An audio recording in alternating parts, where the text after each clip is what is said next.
देखिए, तो पिछली बार हम लोग यहाँ तक पढ़े हुए थे। इस क्वेश्चन में इसका मैं कंप्लीट सॉल्यूशन नहीं बताया था, तो आज इसको कंप्लीट करा करके फिर मैं आगे बढ़ता हूँ। तो देखिए इसे कैसे सॉल्व करना है। कुछ लोग अगर जोड़ना चाह रहे हैं तो उनको पहले जोड़ देते हैं। ठीक है, अब तो लगभग कोई नहीं दिख रहा है जोड़ने के लिए। ठीक है, तो फिर आगे बढ़ते हैं। देखिए, जैसे कि मैंने यहाँ पर एक क्वेश्चन इस टाइप से दिया हुआ है। क्वेश्चन की V1 V2 V3 एक्सेट्रा। यहाँ पर ऐड होगा एडमिट। ठीक है, तो देखिए ये क्वेश्चन यही था जो हम लोग पिछले बार इनकम्प्लीट मैं छोड़ दिया था, क्योंकि मुझे थोड़ा इसका ए वाला तो मैं बता पा रहा था कि सी वाला ऑप्शन ही होगा, मतलब सी वाला ऑप्शन होगा, बाकी और नहीं होगा। इसके लिए मैं आगे नहीं बढ़ा पाया था, तो इसको यहीं पर एक्सप्लेन करता हूँ। तो देखिए, जैसे कि इसमें दिया है कि V1 V2 V3 और V4 ये एक सेट हैं जो LI हैं, LI वेक्टर हैं, या इसे बेसिस भी कहा गया है, बेसिस कहा गया है। तो यहाँ पर बेसिस कहने का सेंस यहाँ पर ये है कि LI होंगे बेसिस में, मतलब बेसिस हो गया तो दो चीज़ें होंगी, LI होंगी और स्पैनिंग सेट भी होगा। तो हम यहाँ पर इसको ले लेते हैं कि LI है, बाकी और भी चीज़ें यूज करेंगे। और एक भी दिया हुआ है, तो जो भी दिया हुआ है ये लीनियर कम्बिनेशन है इस LI सेट का। तो मैंने एक मैट्रिक्स बनाया हुआ था, जैसे कि यहाँ देखिए V1 माइनस भी अगर है तो भी तो ऊपर दिया हुआ है, और V1 में से भी को सब्ट्रैक्ट कर देंगे तो हमारा इस टाइप का एक सेप, मतलब एक इक्वेशन बनेगा। जैसे अगर मैं सभी इक्वेशन को एक साथ अगर मैं लिखूं तो V1 में से भी को अगर आप सब्ट्रैक्ट कर रहे हैं, एक सेकेंड, यहाँ पर कोई जुड़ना चाह रहा है तो देखिए, तो V1 माइनस भी अगर कर देंगे तो यहाँ से हमें मिलेगा 1 माइनस A1 के साथ V1 और माइनस A2 के साथ V2 माइनस A3 के साथ V3 माइनस A4 के साथ V4 कामा। और दूसरा जब बनाएंगे तो होगा माइनस A1 के साथ V1 और प्लस 1 माइनस A2 के साथ V2 minus A3 V3 minus A4 V4। ऐसे तीसरा जब करेंगे तो minus A1 V1 minus A2 V2 और माइनस प्लस हो जाएगा 1 minus A3 V3 minus A4 और V4। और ऐसे ही minus A1 V1 minus A2 V2 minus A3 V3 और माइनस 1 माइनस प्लस होगा A4 और V4। और ये जो सेट होगा ये LI सेट होगा। यहाँ पर कहा जा रहा है कि देन इतने को शो करना है, मतलब देन जो गिवन सेट है is basis of R4 if and only if. तो इसको बेसिस बनाने के लिए तो LI तो होना ही पड़ेगा। तो LI होने के लिए इसमें मैंने एक्सप्लेन किया था आगे कि LI होने के लिए ये कंडीशन है, LI होने के लिए कंडीशन है कि कोई किसी का मल्टीपल नहीं होगा, मतलब इंडिपेंडेंट होगा, तो कोई किसी के मल्टीप्लाई से नहीं आ पाएगा। जैसे कोई स्केलर निकाल लिया फील्ड से और मल्टीप्लाई कर दिया तो दूसरा तीसरा नहीं बन पाएगा। मतलब आपस में किसी को किसी के मल्टीप्लाई से, किसी दो को किसी जोड़ ऐड करके सब्ट्रैक्ट करके ऐसा कुछ नहीं कर सकते कि हम किसी तीन के कम्बिनेशन से चौथा बना ले, किसी दो के कम्बिनेशन से बना ले। तो इससे जो मैट्रिक्स बनता है उसका डिटर्मिनेंट नॉट इक्वल टू 0 होगा। तो मैट्रिक्स LI का सेंस ही है कि अगर लिनियरली इंडिपेंडेंट है तो आपस में किसी को हम लोग मल्टीप्लाई करके ऐड करके 0 नहीं कर सकते। तो यहाँ से हम इस कंक्लूजन पर जाएंगे कि जो मैट्रिक्स में मैं बनाया हुआ था इस टाइप से कि 1 माइनस A1 और minus A2 minus A3 minus A4 और फिर minus A1 minus 1 minus A2 minus A3 minus A4 और माइनस A1 फिर minus A2 1 minus A3 minus A4 और minus A1 minus A2 minus A3 1 minus A4। ठीक है, ये determinant not equal to 0 होगा। कब? ए तो गिवन है, ठीक है, लेकिन अगर यहाँ से v1 माइनस v और v क्या दिया है, a1 v1 plus a2 v2 plus a3 v3 plus a4 और v4, ऐसा। तो ये जो सेट दिया गया था v1 माइनस v, ठीक है, a1 a4 और v4, और यहाँ पर v1 minus v, v2 minus v और v3 माइनस v और v4 माइनस v, इस सेट को हमें बेसिस दिखाना है। तो बेसिस दिखाने के लिए पहली कंडीशन है कि li होना चाहिए। तो li होने के लिए जो हमने लीनियर कॉम्बिनेशन बनाया था उससे इसका डिटरमिनेंट नॉट इक्वल टू 0 होगा। तो हम डिटरमिनेंट में रो ऑपरेशन या कॉलम ऑपरेशन कोई भी यूज कर सकते हैं।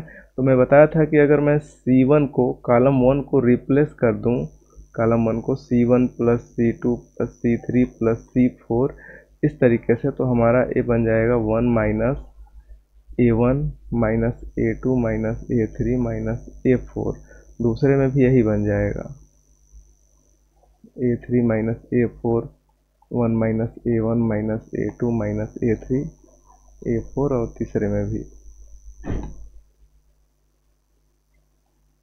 a4 ऐसे। और यहाँ दूसरे में बनेगा minus a2 minus a3 minus a4 और डिटरमिनेंट नॉट इक्वल टू 0। बाकी चीज़ों को मैनेज करना है इसी तरीके से। तो मैं यहाँ पर लिख सकता हूँ दूसरे में 1 minus a2 minus a3 minus a4, तीसरे में माइनस a2 और 1 माइनस a3 माइनस a4, और यहाँ पर माइनस रहेगा a2 minus a3 1 minus a4, ऐसे। तो इस पहले वाले में से टर्म तो कॉमन हो जाएगा, तो जो कॉमन होगा वो होगा 1 minus a1 plus a2 plus a3 plus a4, इस तरीके से एक कॉमन हो जाएगा। और बाकी जो टर्म बचेगा मैं उसको डिटरमिनेंट के फॉर्म में यहाँ पर लिख सकता हूँ इस तरीके से, और इसका डिटरमिनेंट नॉट इक्वल टू 0 होगा। तो यहाँ से इसको ऐसे लिखिए, ये तो हो जाएगा 1 1 1 और 1, और यहाँ हो जाएगा minus a2 minus a3 minus a4। ऐसे यहाँ पर दूसरे प्लेस में 1 minus a2 minus a3 minus a4 और minus a2 1 minus a3 minus a4, और यहाँ पर minus a2 minus a3 1 minus a4। इस तरीके से चीज़ों को बना लेंगे। अब थोड़ा सा इसको और सॉल्व करिए। देखिए, अगर मैं यहाँ पर मैट्रिक्स का एक ऑपरेशन यूज कर दूँ कि C2 को रिप्लेस कर दीजिए C2 plus A2 time C1, ठीक है। दूसरा C3 को रिप्लेस कर दीजिए C3 को कि C3 plus A3 time C1, और फिर C4 को रिप्लेस कर दीजिए C4 plus A4 time C1, ठीक है। ऐसा करने से इसका जो कंक्लूजन निकलेगा वो इस टाइप से हो जाएगा कि 1 minus A1 plus A2 plus A3 plus A4 का ऐसे, और फिर डिटरमिनेंट जब पहले में 1 का A2 का मल्टीप्लाई करके 8 कर देंगे तो ये 1 1 1 तो रहेगा, लेकिन यहाँ पर 0 हो जाएगा, और यहाँ 1 हो जाएगा, यहाँ 0 0, फिर यहाँ पर 0 0, यहाँ 1 0, इस तरीके से। और तीसरे में 0 0 0 1 हो जाएगा, और a नॉट इक्वल टू 0 रहेगा। और यहाँ से कंक्लूजन ये निकलेगा, क्योंकि इसका डिटरमिनेंट 1 हो जाएगा, तो यहाँ से कंक्लूजन बस यही निकलेगा कि 1 minus a1 plus a2 plus a3 plus a4 not equal to 0। और यहाँ तुरंत आप कह देंगे कि a1 plus a2 plus a3 plus a4 not equal to 0। तो इस तरीके से कंप्लीट सोल्यूशन हो जाता है। और यहाँ पर जो ऑप्शन दिया है तो बाकी सब ऑप्शन कहीं दिख ही नहीं रहे हैं, सिर्फ यही सी दिख रहा है। तो इसी सी को हम कहेंगे कि इसका सलूशन होगा, इसका आंसर होगा। तो इफ़ एंड ओनली इफ़ में यही सी वाला ऑप्शन सही होगा। बाकी कोई चॉइस दिख नहीं रहा है इसका डिटर्मिनेंट में, इसलिए बाकी को हम छोड़ देंगे। ठीक है, बाकी को चेक भी नहीं करेंगे। तो उम्मीद है समझ में आया होगा। किसी को नहीं आया हो तो बोले, फिर एक्सप्लेन करें अलग से। क्लियर है? एक दो लोग रिस्पॉन्स कर दें। यस सर, क्लियर है। ठीक है, ओके। तो इसी तरीके से मैं अब इसी कड़ी में आगे मैं बढ़ता हूँ और भी छोटे छोटे एक दो क्वेश्चन बताता हूँ।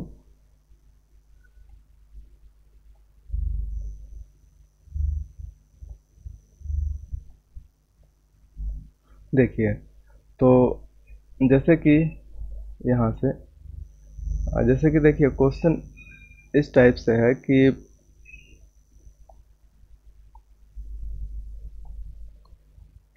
मान लीजिए कि आपको एक मैट्रिक्स बनाना है, एम एन क्रॉस एन की मैट्रिक्स बनानी है, कम्प्लेक्स नंबर के होने चाहिए।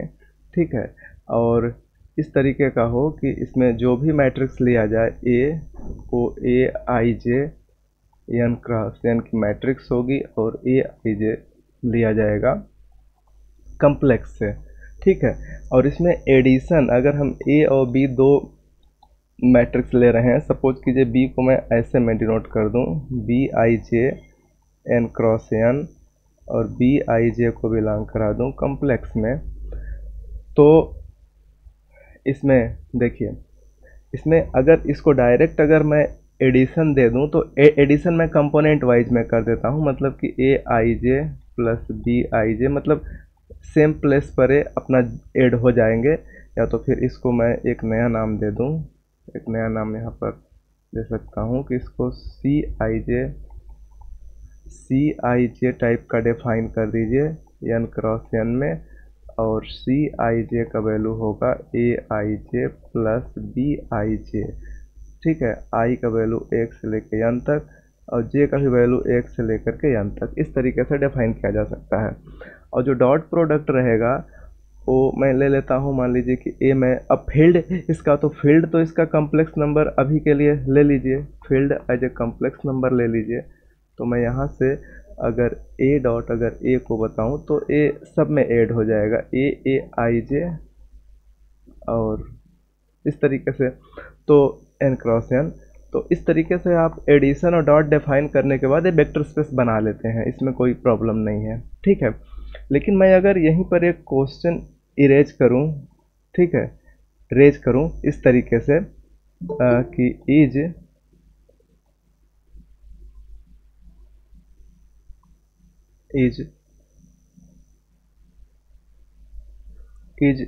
एक सेट ले लीजिए W1 जो इस टाइप से हो कि ऐसे मैट्रिक्स लिए जाएं M N cross N over C के, जो इस टाइप का हो कि ए थीटा इक्वल टू ए हो।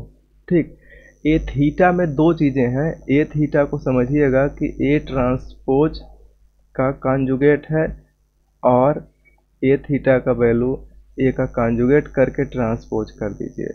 मतलब कि अगर ए का वैल्यू सपोज कर लीजिए कि मैं एग्जांपल के तौर पर यहाँ पर बता रहा हूँ कि A plus I B C plus I D M plus I N और P प्लस आई क्यू अगर लिखा है, तो A कॉन्जुगेट करके जब आप ट्रांसपोज करेंगे ना, तो इसको दो स्टेप में ले जाइए। पहले स्टेप में इसका कॉन्जुगेट कर दीजिए, तो कॉन्जुगेट करेंगे तो सभी जगह माइनस हो जाएगा, A minus I B, C minus I D, M minus I N और P माइनस आई क्यू। इस तरीके से कॉन्जुगेट हो गया। अब कॉन्जुगेट होने के बाद जब इसका ट्रांसपोज करेंगे, मतलब कॉन्जुगेट का ट्रांसपोज, पहले कॉन्जुगेट इसका फिर ट्रांसपोज, तो ट्रांसपोज करेंगे तो जो रो है वो कॉलम हो जाएगा, जो कॉलम है वो रो हो जाएगा। तो इस कंडीशन में A minus I B C minus I D हो जाएगा, और जो ऐसे है वो एम। स्क्रीन शो नहीं हो रही है?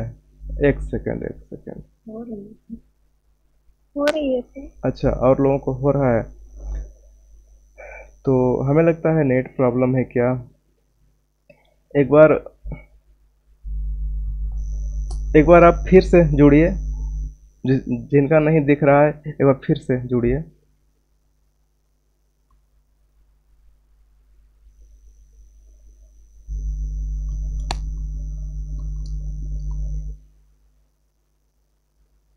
हेलो, अब दिख रहा है स्क्रीन? Yes sir. हाँ हाँ, और लोगों को दिख रहा है, पर जिनको समस्या है उनसे पूछ रहा हूँ, स्क्रीन दिख रहा है?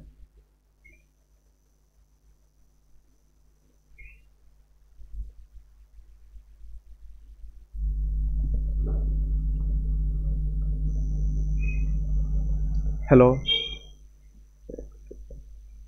ज्वाइन फिट कनेक्ट, ओके ठीक है, हो सकता है नेट प्रॉब्लम हो किसी के पास, बाकी लोगों को दिख रहा है तो ट्राई करिए। ठीक है, देखते हैं। तो देखिए, जब हम इसको कॉन्जुगेट ट्रांसपोज कर देंगे तो हमारा जो रो है वो कॉलम में हो जाएगा, कॉलम रो में हो जाएगा, तो ये m माइनस आई एन और p माइनस आई क्यू इस तरीके से हो जाएगा। तो इसको फाइनली हम बोलते हैं ए थीटा।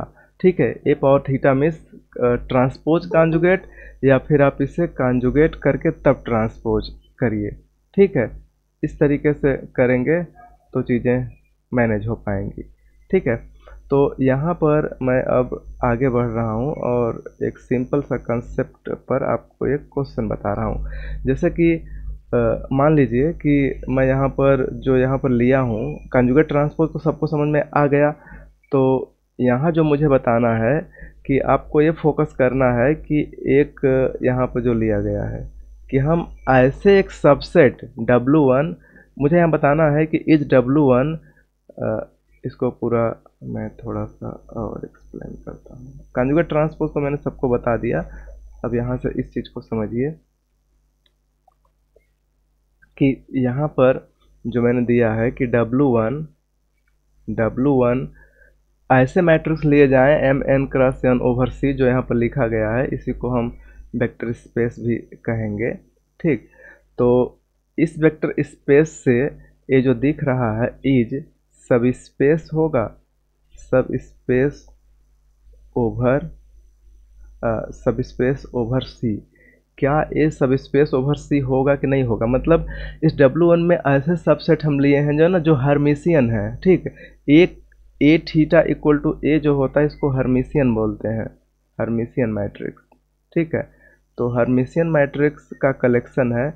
तो बताइए क्या एक कम्प्लेक्स नंबर पर सब स्पेस बनाएगा कि नहीं बनाएगा? तो इसमें क्या होता है कि अगर आप सोचेंगे तो पता चलेगा कि नहीं बनाता है। रीजन ए है, इसे ध्यान से सुनिएगा। देखिए, इसमें कंसेप्ट इस तरीके से यूज किया जाता है कि ए थीटा इक्वल टू ए।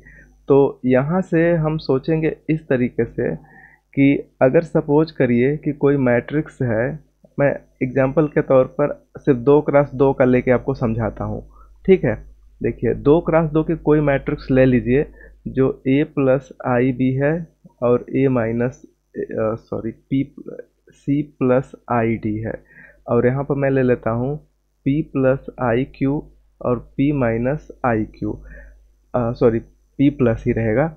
अब a तो है a, अब मुझे यहाँ बनाना है ए थीटा, तो ये थीटा बनाना है तो पहले इसका मैं कॉन्जुगेट कर दूंगा। तो कॉन्जुगेट का मतलब जैसे जेड का कॉन्जुगेट जो होता है जेड बार होता है, तो जेड अगर जेड बराबर लिखा हो A plus I B equal to, तो Z conjugate equal to A minus I B हो जाता है। तो इस तरीके से हम इनको यूज करते हैं। तो अगर ए प्लस आई बी है तो यहाँ पर ए माइनस आई बी हो जाएगा। तो देखिए कॉन्जुगेट के साथ हम इसका ट्रांसपोज भी करेंगे तो सी प्लस आई डी जो यहाँ है वो यहाँ हो जाएगा, सी माइनस आई डी हो जाएगा, और यहाँ पी प्लस आई क्यू तो यहाँ पी माइनस आई क्यू हो जाएगा। और यहाँ एक सेकंड, मैं यहाँ पर कुछ गड़बड़ लिखा हूँ क्योंकि सारी चीज़ को कोई एक साथ नहीं लिख सकते, मैं इसको m प्लस आई एन लिख देता हूँ जो सुविधा के लिए ज़्यादा अच्छा रहेगा। तो m प्लस आई एन तो यहाँ हो जाएगा m माइनस आई एन हो जाएगा। तो a हो गया a equal to A theta या A theta equal to A. तो इससे कंक्लूजन क्या क्या निकलेगा कि इन दोनों को जब बराबर होना पड़ेगा तब देखिए, तो प्लेस वाइज इक्वल होते हैं, तो प्लेस वाइज इक्वल होने के लिए इस मैट्रिक्स को इसके इक्वल, इस एलिमेंट को यानी कि जो पहले प्लेस पर है पहले प्लेस का पहले प्लेस के इक्वल होगा। तो इस तरीके से आप कंपेयर करेंगे ना तो पता चलेगा कि a minus I B equal to A plus I B है। ए से ए कैंसिल हो जाएगा, इधर आएगा 2ib इक्वल टू 0। तो 2 भी 0 नहीं होगा, i भी 0 नहीं होगा, b 0 होगा, तो इम्प्लाई करेगा b इक्वल टू 0।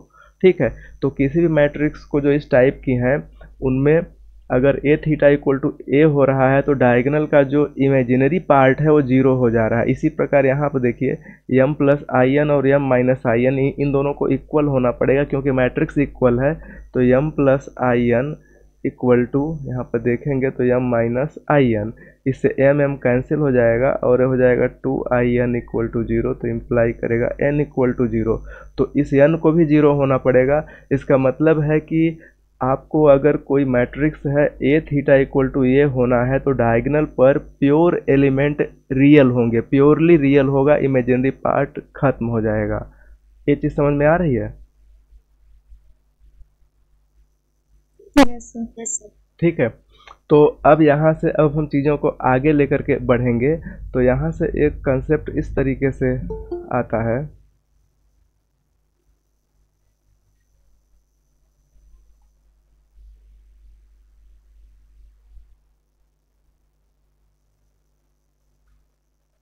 देखिए यहाँ से एक कंसेप्ट अब हम इस तरीके से देखेंगे कि जब मैट्रिक्स हमारा इस तरीके का हो गया है तो यहाँ से कोई भी मैट्रिक्स ऐसा होगा, मतलब कि ये W1 में ऐसे मैट्रिक्स आएंगे जिसका डायगोनल प्योरली रियल होगा। मतलब कि और ये होता भी है कि हर्मिशियन मैट्रिक्स की ये प्रॉपर्टी होती है, पहले से आप देखेंगे सोचेंगे तो ऑब्जर्व करेंगे। बीएससी फर्स्ट में या मैट्रिक्स थियरी की बुक पढ़ लीजिए AR वशिष्ठा की, ठीक, कृष्णा प्रकाशन से, बहुत ही अच्छी बुक है। तो उसको आप पढ़ेंगे तो उसमें बहुत सारे मैट्रिक्स की प्रॉपर्टी है। तो उसी के बेस पर मैं यहाँ कंक्लूजन आपको दे रहा हूँ कि कोई भी मैट्रिक्स, कोई भी सबसेट W अगर ए थीटा इक्वल टू ए कहा जा रहा है तो उसमें ऐसे मैट्रिक्स आएंगे जो स्क्यू हर्मिशियन होंगे। और हर्मिशियन में प्रॉपर्टी होती है कि उसके डायगोनल पर प्योरली रियल पार्ट रहेगा। ठीक है, और दूसरा चीज़ यहाँ पर एक चीज़ और ऑब्जर्व करिए, देखिए C माइनस आई डी किसके इक्वल होगा? C minus I D equal होगा P प्लस आई क्यू के। और यहाँ से P माइनस आई क्यू किसके इक्वल होगा? P minus I Q equal होगा C प्लस आई डी के। ठीक है, तो इसका मतलब ये है कि जो यहाँ देखिए ये दोनों सेम कंक्लूजन दे रहे हैं। अगर आप इसमें इसको लेके चलेंगे ना, मतलब कि अगर आप यहाँ लेट कर लीजिए कि P माइनस आई, लेट मत करिए, P माइनस आई क्यू, यहाँ से आगे बढ़िए, दोनों पर आप कॉन्जुगेट लगाइए, दोनों पर कॉन्जुगेट लगा के आगे बढ़ेंगे तो ये हो जाएगा P प्लस आई क्यू और ए इक्वल हो जाएगा C माइनस आई डी। तो यहाँ देखिए इससे ये कंक्लूजन निकल गया। तो इसका मतलब ये है कि अगर यहाँ पर C प्लस आई डी है तो P प्लस आई क्यू के जगह पर क्या होना चाहिए? C minus I D. यहाँ पर मुझे C माइनस आई डी रखना पड़ेगा। तो हमारा जो ओरिजिनल A है उसका फॉर्म इस तरीके से हो जाएगा, A यहाँ और M यहाँ, और बाकी A, B और N तो 0 हो चुके हैं। अगर मैं यहाँ पर C प्लस आई डी रख रहा हूँ तो मुझे यहाँ पर C माइनस आई डी रखना पड़ेगा। ठीक है, तो इस तरीके से जो ये मैट्रिक्स दिख रहा है वो बन जाएगा। तो हर्मिशियन मैट्रिक्स का जो फॉर्म होता है ए थीटा इक्वल टू ए, इस टाइप का होता है। तो इसमें और भी चीज़, अगर हम इसी को 3x3 के लिए अगर हम देख लें, जैसे कि मान लीजिए मुझे 3x3 का बनाना है तो आपको ऐसे A B C तीनों रियल रख दीजिए। उसके बाद अगर यहाँ पर M प्लस आई एन रख रहे हैं, यहाँ पर मान लीजिए P प्लस आई क्यू रख रहे हैं, यहाँ पर सपोज कीजिए मान लीजिए कि R प्लस आई एस लिख रहे हैं, तो यहाँ पर आपको R माइनस आई एस लिखना पड़ेगा। ठीक है, और यहाँ P माइनस आई क्यू लिखना पड़ेगा और यहाँ M माइनस आई एन लिखना पड़ेगा। तो इस तरीके की मैट्रिक्स 3x3 में हर्मिशियन बनेगी। तो इससे फ़ायदा क्या हुआ? इससे अगर आप इसको सोचेंगे समझेंगे तो देखिए दो तरीके से, ये तो सेट बन रहा है ना, ये सेट बन रहा है तो इस टाइप के ए उसमें होंगे। और यहाँ पर फील्ड क्या लिया जा रहा है? फील्ड में ले रहा हूँ कम्प्लेक्स नंबर। तो अब बताइए W जो मैं बनाया हूँ, फिर से यहाँ पर ऑब्जर्व करिए कि W1 में मैं ऐसा एलिमेंट पकड़ रहा हूँ, ऐसे ए आई जे, या आप इसे डायरेक्ट यहाँ से बोलिए कि हम ऐसे M N cross N over C ऐसे एलिमेंट को इसमें से ले रहे हैं जिनके पास ए प्रॉपर्टी है कि ये थीटा इक्वल टू ए, और यहाँ फील्ड है कॉम्प्लेक्स नंबर। तो क्या इसके ऊपर ओवर सी ए वेक्टर स्पेस बनाएगा कि नहीं बनाएगा? एक दो लोग रिस्पॉन्स करें जिनको आ रहा हो। ओवर सी नहीं बनाएगा। हाँ, ओवर सी नहीं बनाएगा, ठीक है। अब रीजन बता दीजिए। स्केलर मल्टीप्लिकेशन सेटिस्फाई नहीं होगी। हाँ, इसलिए कि कॉम्प्लेक्स में अगर मैं आयोटा ले लूँ और इसमें से कोई भी एलिमेंट लूँगा, मतलब इसमें कोई भी एलिमेंट अगर ए की बात मैं करूँ, ठीक है, तो इसमें डायगोनल पे तो हमेशा यही रियल पार्ट रहेगा, रियल पार्ट के एलिमेंट रहेंगे। मतलब कि W1 में ऐसे मैट्रिक्स हैं जिसके डायगोनल पे सिर्फ और सिर्फ रियल हैं और कुछ भी नहीं है, प्योरली रियल है। अब मैं कॉम्प्लेक्स से आयोटा निकाल लिया और इसका मैं कर दिया इसमें मल्टीप्लाई, तो सारे जगह आयोटा जाएगा तो आई ए भी बना लेगा, आई बी भी बना लेगा, आई सी, और ए इसमें फिर नहीं जा पाएगा। क्यों नहीं जा पाएगा? क्योंकि इसमें रहने के लिए कंडीशन है कि सभी सभी प्योरली रियल होने चाहिए, इसलिए इसकी वजह से स्केलर मैट जो मल्टीप्लिकेशन है फेल हो जाएगा, ठीक है। तो ए ओवर सी नहीं बना पाता है। इसी प्रकार से, ठीक, इसी प्रकार से जब हम उसको कहेंगे, जैसे कि हर्मिशियन, ए तो हर्मिशियन हो गया, और हर्मिशियन के बाद में आएगा टर्म स्क्यू हर्मिशियन। तो स्क्यू हर्मिशियन में, हाँ बोलिए।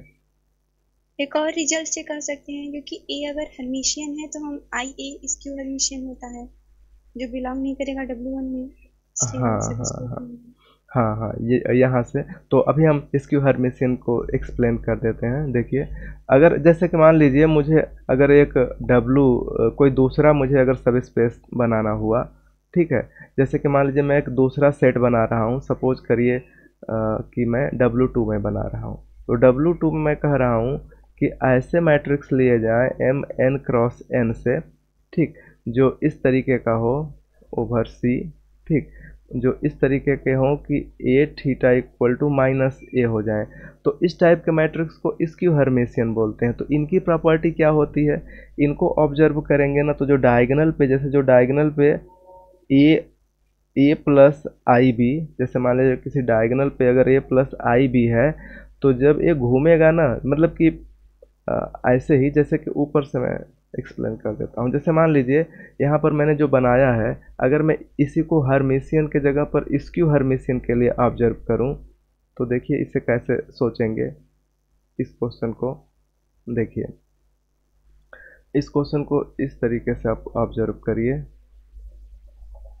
कि जब इसी को कहा जाए कि ये हर्मिशियन नहीं है, स्क्यू हर्मिशियन है, तो स्क्यू हर्मिशियन में आपको जो प्रॉपर्टी यूज करनी है वो इस तरीके की होगी कि ए थीटा के आगे माइनस या किसी के भी आगे, चूँकि अगर हम यहाँ पर W2 कर दें और यहाँ पर ए थीटा इक्वल टू माइनस ए कर दें तो ये स्क्यू हर्मिशियन हो जाएगा। तो स्क्यू हर्मिशियन होगा तो उस केस में A equal to minus A theta, तो चाहे तो शुरू माइनस लगा दीजिए या फिर इधर किसी भी और लगा सकते हैं माइनस, तो मैं यहीं पर माइनस लगा रहा हूँ। तो या यहीं पर ज़्यादा ठीक रहेगा, इस साइड में किसी भी साइड लगा दीजिए, लेकिन कंफर्टेबल अभी मैं कर रहा हूं, पर आप दूसरे तरीके से भी कर सकते हैं।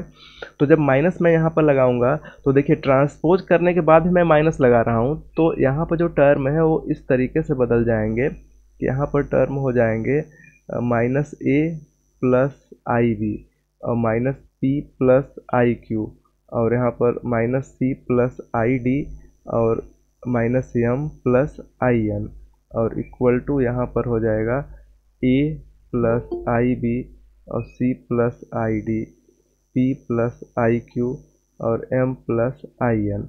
इस तरीके से हम लोग यहाँ पर कर सकते हैं। एक सेकंड, किसी को ऐड कर लेते हैं।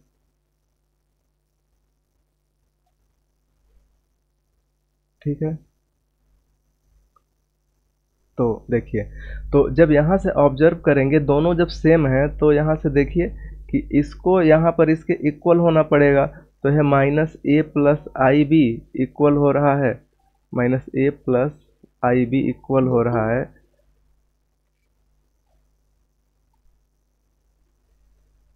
ज्वाइन।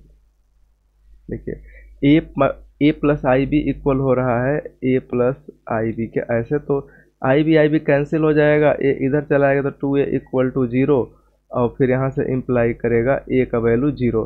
तो इस तरीके से यहाँ पर ए जब 0 हो जाएगा तो इसी तरीके से यहाँ यम को भी हम 0 दिखा देंगे। तो डायगोनल पे बचेगा क्या? तो डायगोनल पर यहाँ से थोड़ा सा इसको और एक कंक्लूजन यहाँ से निकालिए।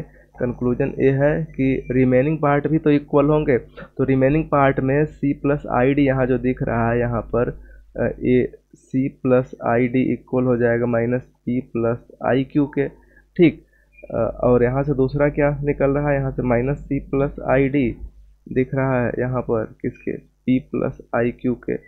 तो इन दोनों की हेल्प से अगर मैं मान लीजिए कि इसका कॉन्जुगेट कर दूं, इसका अगर मैं दोनों साइड का अगर मैं कॉन्जुगेट कर दूं तो यहाँ पर मुझे मिलेगा क्या, माइनस सी। दोनों साइड कॉन्जुगेट करने पर यहाँ से मुझे मिलेगा minus C minus I D equal to P minus I Q.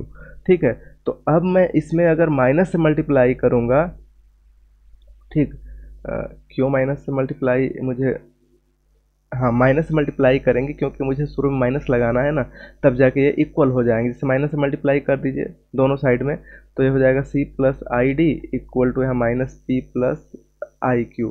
ठीक है, तो ये यहीं पर देखिए कंक्लूजन दे रहा है। तो कहने का मतलब है कि ये जो यहाँ पर सी प्लस आई डी है, अब मैं एक मैट्रिक्स बना रहा हूँ जो इस तरीके से है कि यहाँ पर आई बी हो जाएगा, यहाँ पर आई एन हो जाएगा, और ऊपर ऊपर जो minus P plus I Q है, तो यहाँ पर देखिए minus P plus I Q, इसके जगह पे मुझे क्या पुट करना है, सी प्लस आई डी। तो यहाँ पर टर्म हो जाएगा सी प्लस आई डी। ठीक है, और यहाँ minus P plus I Q की जगह पर सी प्लस आई डी, और यहाँ पर minus C plus I D है, तो minus C plus I D के जगह पर मुझे अगर पुट करना होगा तो हाँ, तो यहाँ पर यही पुट कर देते हैं, minus C plus I D ही रहने देते हैं, सी प्लस आई डी। ठीक है, तो यही टर्म यहाँ पर हमें मिल जाएगा, और इसी के बेस पर चूँकि जब हम इसका ट्रांसपोज करेंगे तो यहाँ चला आएगा, और नेगेटिव करेंगे तो इक्वल हो जाएगा। एक सेकंड, सही है इस तरीके से? क्या यहाँ कुछ गड़बड़ी लग रही है या फिर सही है? बताइए, कमेंट करिए। ठीक है, ट्रांसपोज करके मैं दिखा देता हूँ, वहाँ से जो भी प्रॉब्लम होगी तो क्लियर हो जाएगी।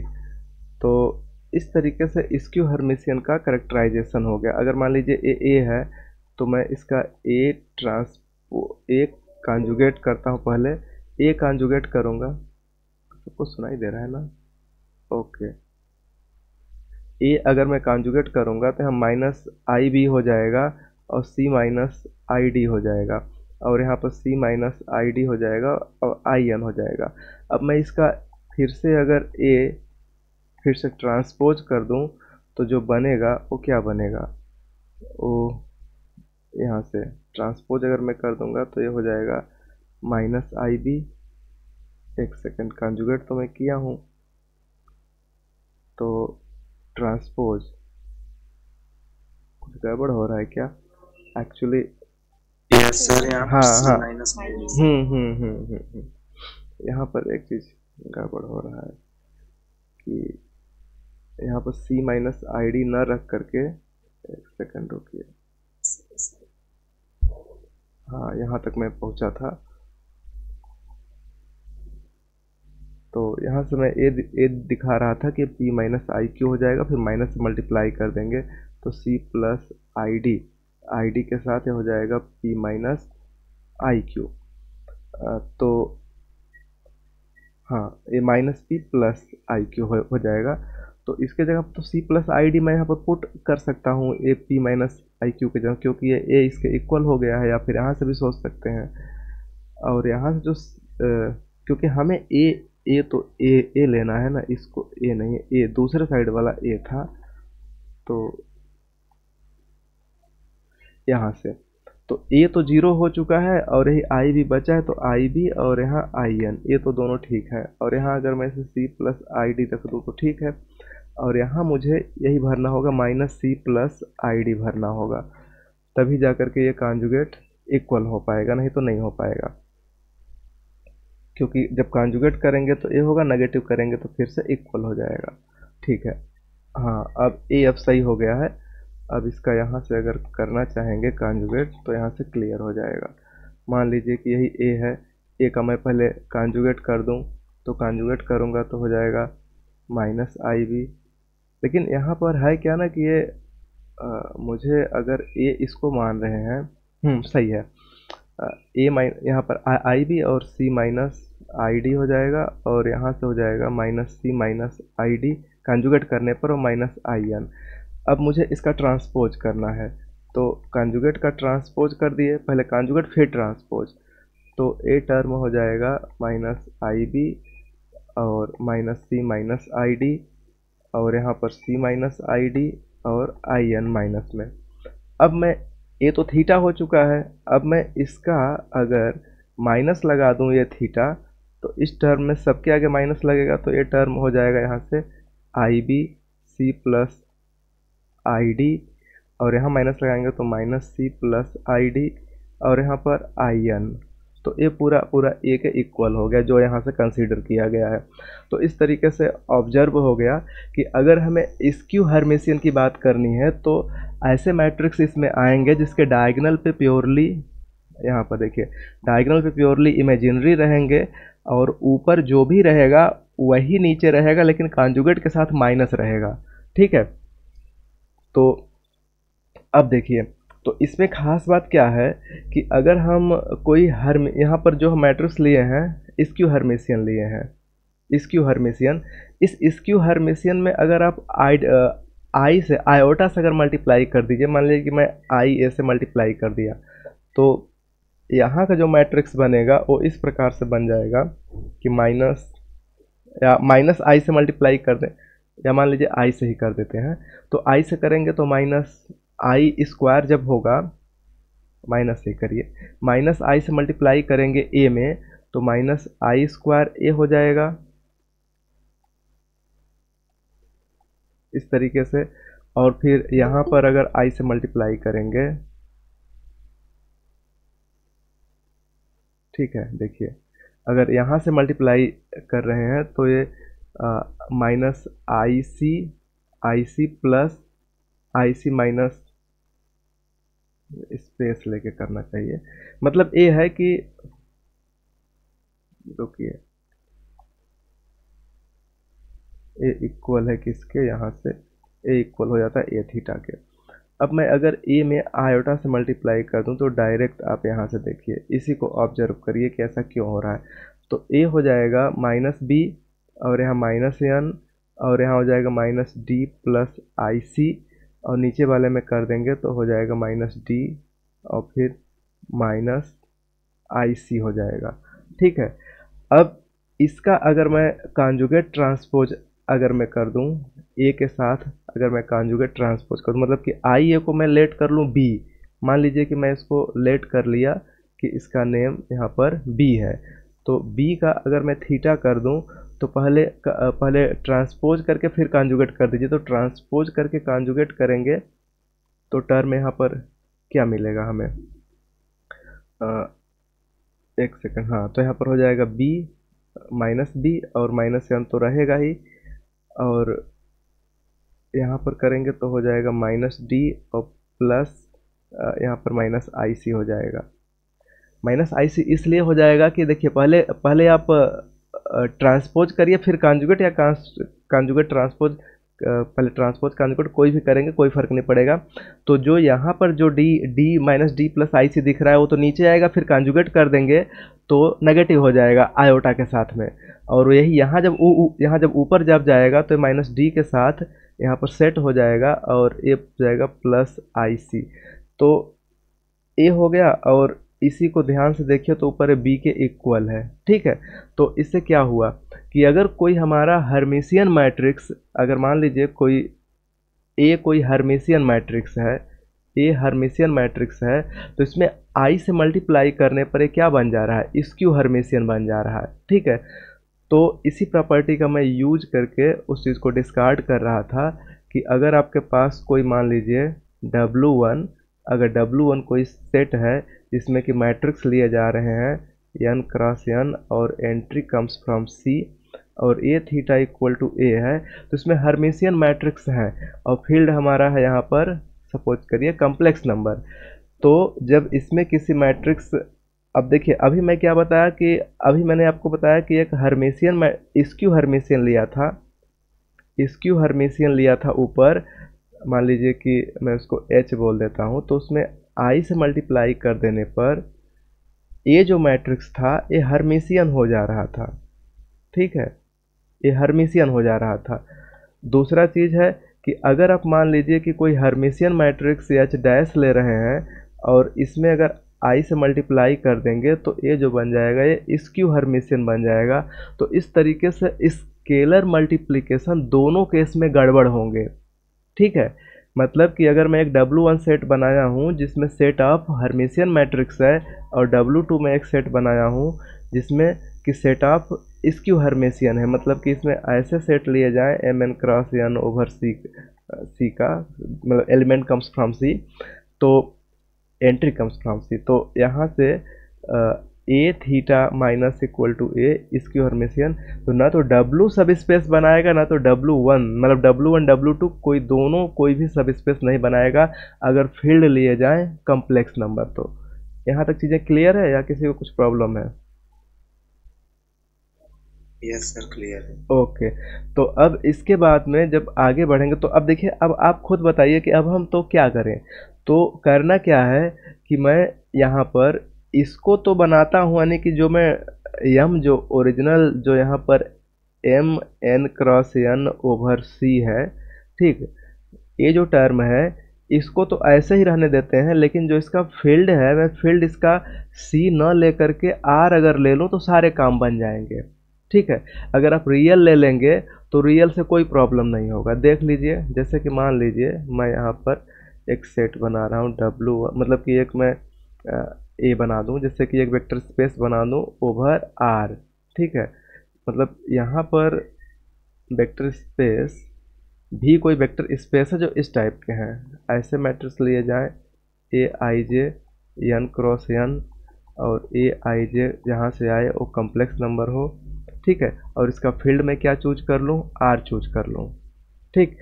तो एडिशन भी जैसे पहले डिफाइन है, डॉट भी, दोनों डिफाइन कर दीजिए तो ये वेक्टर स्पेस बना लेता है, इसमें कोई प्रॉब्लम नहीं होगा। वैसे भी आपको पता है कि कोई भी फील्ड अपने सब फील्ड पर वेक्टर स्पेस बनाता है, मतलब C over R vector space बनाता है लेकिन R ओवर C नहीं बनाता है, ठीक, ऐसा नहीं होगा। तो ये तो बनाएगा ही, तो ये वेक्टर स्पेस बना लेता है। तो इस वेक्टर स्पेस के हम रेस्पेक्ट में, मतलब कि अब हम फील्ड को क्या लेंगे, रियल नंबर लेंगे। तो W1 का इमेजिनेशन कर रहे हैं कि इसमें ऐसे मैट्रिक्स लिए जाएंगे, ठीक, इसमें ऐसे मैट्रिक्स लिए जाएं m n cross n over C में C का कि ए थीटा इक्वल टू ए हो, तो ये पक्का है कि वेक्टर स्पेस बनाता है, आंसर होगा S, ठीक है। इसी प्रकार से W2 को पूछा जाए कि A ले लिया जाए m n cross n over C A theta minus equal to A, तो ए वेक्टर स्पेस बनाएगा, इसका भी आंसर होगा S, ठीक है। क्यों? क्योंकि देखिए इसको सिंपल तरीके से आप ऐसे दिखा सकते हैं, बहुत ही सिंपल है कि हम इसको अगर दिखाना चाहेंगे तो, कि जैसे कि मान लीजिए मैं यहाँ पर लिया, इसमें W1 में मैंने A ले लिया और B ले लिया, तो A और B में ले लिया तो A थीटा, ठीक, A थीटा, हाँ दिखाना है ना, हाँ ओवर R, तो यहाँ पर मैं लिखा हूँ ना ओवर R, ऊपर देखिए इसमें वेक्टर स्पेस को ही क्या मैं ले लिया हूँ, यहाँ पर मैं वेक्टर स्पेस को क्या ले लिया हूँ, मतलब एलिमेंट C से आएगा जरूर, लेकिन यहाँ पर जो फील्ड है वो क्या है, रियल है, ठीक है।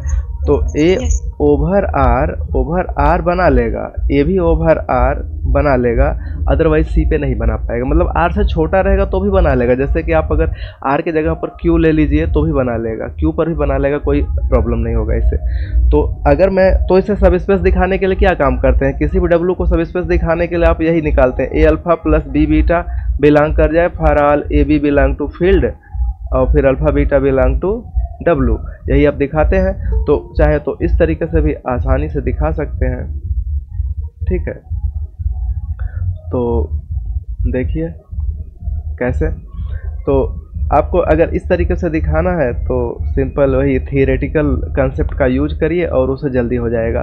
अगर ए बी लेट कर रहे हैं कि W1 में है तो A theta equal to A होगा और B theta equal to B होगा। तो अब मुझे दिखाना है कि ए प्लस बी, ए जो बन रहा है ए भी इसी में जाए, सभी ए बी फील्ड से और सभी कैपिटल ए बी W1 से। तो इसका हमें क्या दिखाना होगा, हमें इसका थीटा दिखाना होगा। तो थीटा क्या होता है कि ओपन होता है, इसकी प्रॉपर्टी है। आप कोई भी मैट्रिक्स थ्योरी की कोई भी पर्टिकुलर बुक देखेंगे तो उसमें पढ़ लीजिएगा, तो ये ओपन हो जाता है, खुल जाता है। तो देखिए खुलने का सेंस ये है कि इस पर कॉन्जुगेट के साथ खुलता है, मतलब कि थीटा है ना, तो A conjugate A theta plus B conjugate B theta. अब प्रॉब्लम यह है कि ए बी कहाँ से लिए गए हैं, ए बी यहाँ पर मैं ओवर आर की बात कर रहा हूँ फील्ड पर, तो फील्ड पर बात कर रहा हूँ। तो अगर रियल का कोई एलिमेंट है, if A belong to real, तो इम्प्लाई करेगा ना इसका कॉन्जुगेट ए के बराबर होगा। तो मैं इसे ऐसे लिख सकता हूँ, और ए थीटा यहाँ पर ए के बराबर है तो ए हो गया, और बी थीटा बी के बराबर है तो बी हो गया। तो आपने क्या देखा कि जिसका कॉन्जुगेट ट्रांसपोज यानी ये थीटा लेने पर वही सेम आ गया, तो ये कहाँ जा रहा होगा, ये जा रहा होगा सेट ऑफ हर्मिशियन मैट्रिक्स में, तो ये सब स्पेस बना लेता है। इसी प्रकार W भी सब स्पेस, W2 भी सब स्पेस बना लेगा, इसमें कोई प्रॉब्लम नहीं होगी। तो इतना तो समझ में आ गया होगा, क्यों सब स्पेस बनाएगा कि नहीं बनाएगा। यस ठीक है, अब प्रॉब्लम है इसका हम डायमेंशन कैसे काउंट करें।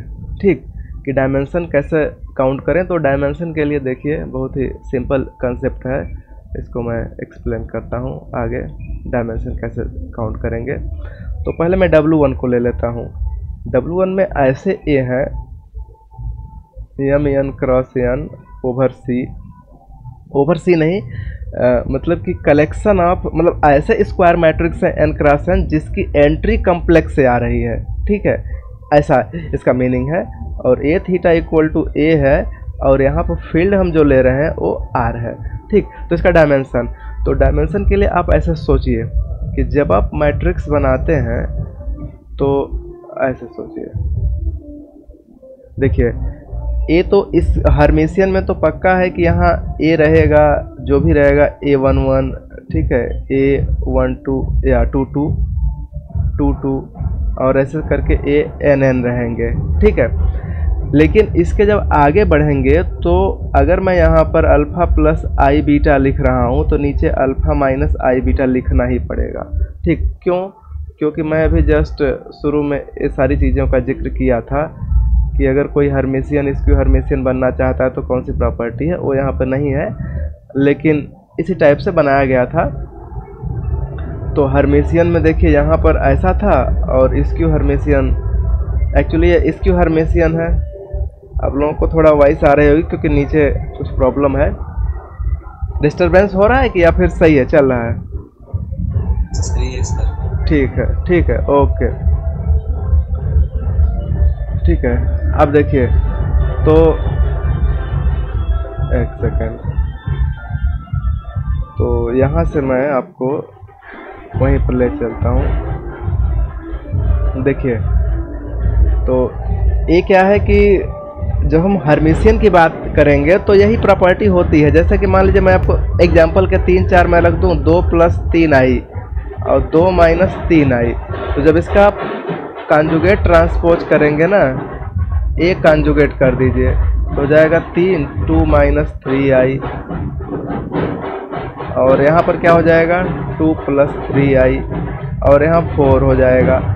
अब इसका कर दीजिए ए कॉन्जुगेट का ट्रांसपोज कर दीजिए, तब देखिए 3 के साथ हो जाएगा 2 - 3 आई, और ये हो जाएगा 2 + 3 आई, और यहाँ पर हो जाएगा 4। ठीक है, तो इस तरीके से मैं यहाँ पर चीज़ों को कह सकता हूँ कि A conjugate transpose equal to ए हो गया। ठीक है, तो इस तरीके का कोई भी जो मैट्रिक्स होगा तो हम उसको बोलेंगे कि ये क्या है, हर्मिशियन मैट्रिक्स है। तो अब आपको जो कैलकुलेट करना है, काउंट करना है, पहले आप इसको ऐसे ही ऑब्जर्व कर लीजिए। तो यहाँ से इस तरीके से आगे बढ़ेगा। तो मान लीजिए कि अल्फा 1 या मान लीजिए ऐसे बढ़ रहा है, तो मैं यहाँ पर कर दूँ p प्लस आई क्यू, तो यहाँ क्या होगा p माइनस आई क्यू। इसी तरीके से बाकी चीज़ों को मैनेज करेंगे। तो जो ऊपर का है, जैसे कि यहाँ मान लीजिए मैं m प्लस अगर आई एन लिख रहा हूँ तो नीचे m माइनस आई एन लिखना होगा। हेलो, सुनाई दे रहा है सबको? Yes sir. डिस्टरबेंस हो रहा है कि नहीं हो रहा है? मुझे तो हो रहा है। अच्छा, बाकी एक्चुअली क्या है ना, साइड में पता नहीं कहाँ से आ गए सब लोग। तो अगर क्लियर है तो कंटिन्यू रखूँ, नहीं तो बंद कर दूँ इसी पर। क्लियर है? आप लोगों को क्लियर सुनाई दे रहा है? ठीक है, कोई बात नहीं। तो चलिए अब देखिए। तो अब आपको जो काउंट करना है इसका डायमेंशन, हमें जो डायमेंशन काउंट करना है, डायमेंशन ऑफ W1, तो है क्या कि इसमें इंडिपेंडेंट प्लेस आपको चूज करना है। Number of independent place. तो प्लेस में क्या है कि जहाँ A जैसा रहेगा वैसा नीचे आएगा, जहाँ मतलब ऊपर जैसा यहाँ पर रहेगा वैसा यहाँ पर भी नीचे आएगा, जैसा वहाँ है वहाँ ऐसा आएगा। तो ऊपर के जितने प्लेस हैं यही महत्वपूर्ण है, इम्पोर्टेंट है। तो ऊपर जैसा बनेगा उसी प्रकार से नीचे बनेगा। तो मतलब कि अगर ऊपर कोई लिख रहा है, जैसे सपोज करिए कि यहाँ 2 है 3 है, यहाँ कोई अगर 2 प्लस 3 आई कर रहा है तो इसी में से यहाँ पर 2 माइनस 3 आई लिखना होगा। मतलब कि इस पर ए डिपेंड है, जैसा ये रहेगा वैसा ये लिखना पड़ेगा। अगर मान लीजिए यहाँ पर मैं अल्फ़ा प्लस आई बीटा लिख रहा हूँ तो नीचे मुझे लिखना होगा अल्फ़ा माइनस आई बीटा। ठीक है, अगर मैं यहाँ अल्फ़ा माइनस आई बीटा लिख दिया तो नीचे मुझे लिखना होगा अल्फ़ा प्लस आई बीटा, इस तरीके से। ठीक है, तो ऊपर वाला प्लेस नीचे वाले प्लेस पर डिपेंड है। तो हम ऊपर की चॉइस को अगर भरते हैं ना तो नीचे वाला स्वतः भर जाएगा अपने आप। क्यों? क्योंकि मैट्रिक्स अपने आप को उस टाइप से एडजस्ट करेगा। ठीक है, तो 2 प्लस 3 आई नीचे हो जाएगा 2 माइनस 3 आई। ठीक है, तो हम सिर्फ ऊपर वाले प्लेस को इंडिपेंडेंट कहेंगे और नीचे वाले प्लेस को इंडिपेंडेंट नहीं कहेंगे। ठीक है, तो यहाँ पर जो ऊपर वाला प्लेस है उसी को आप काउंट करिए, नीचे वाले को छोड़ दीजिए। ठीक है, तो ये बात समझ में आ रही है कि जो मैं ऐसा कह रहा हूँ कि ऊपर वाले को काउंट करेंगे, नीचे वाले को छोड़ देंगे, ऊपर वाला इंडिपेंडेंट है, नीचे वाला डिपेंड है। ये बात समझ में आ रही है? ठीक है, ओके। तो अब जरा ध्यान से देखिए, डायगोनल पे तो कोई रेस्ट्रिक्शन नहीं है। यहाँ पर 2 रखेंगे तो भी कोई दिक्कत नहीं है, 5 रखेंगे तो भी दिक्कत नहीं। तो आपस में तो इंडिपेंडेंट है। तो डायगोनल पे कुल प्लेस की संख्या आपको काउंट करनी होगी। तो बताइए डायगोनल पे कुल कितने प्लेस दिखाई दे रहे हैं? अगर ऐसे काउंट करेंगे तो डायगोनल पे कुल प्लेसों की संख्या n है, यहाँ पर n है। और ए पूरे के पूरे रियल हैं, तो रियल हैं तो एक ही टाइप के होंगे। अच्छा, इसके जस्ट ऊपर जो सुपर डायगोनल होता है, मतलब डायगोनल के जस्ट ऊपर सुपर डायगोनल होता है, उस पर कुल कितने एलिमेंट होंगे? n-1 एलिमेंट होंगे। हाँ, n-1 एलिमेंट होंगे, मतलब प्लेस की हम बात कर रहे हैं। और प्रत्येक प्लेस पर 2 टाइप की चॉइसेस बन रही हैं, क्योंकि यहाँ पर फील्ड हमने रियल ले लिया है। तो एक अल्फा को अलग से भरा जाएगा, बीटा को अलग से भरा जाएगा। तो इसकी चॉइसेस 2 रहेगी। ऐसे इसके ऊपर ट्वाइस ऑफ n-2 रहेगा। ट्वाइस इसलिए क्योंकि ये 2 डायमेंशनल नंबर है। कोई भी कम्प्लेक्स नंबर जो z होता है वो a प्लस आई भी है, तो ये 2 डायमेंशनल नंबर होता है रियल के सेंस में। अगर फील्ड हमारा रियल है तब, अभी मैं उसको भी आपको क्लियर कर दूंगा।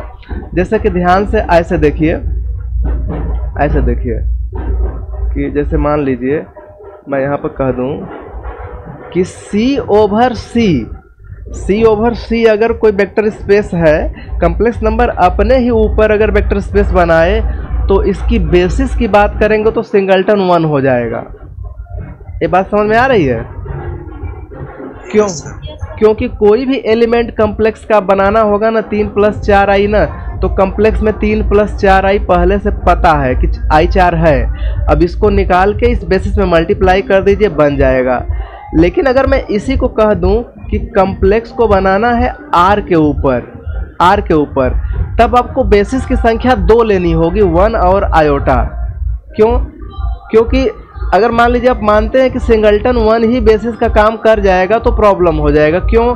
क्योंकि मान लीजिए इसमें आपने कहा 3 + 4 आई बनाना है। अब कॉम्प्लेक्स में तो रियल नंबर ही है ना, तो आप 3 निकाल लेंगे, मल्टीप्लाई करेंगे 3 तो बन जाएगा।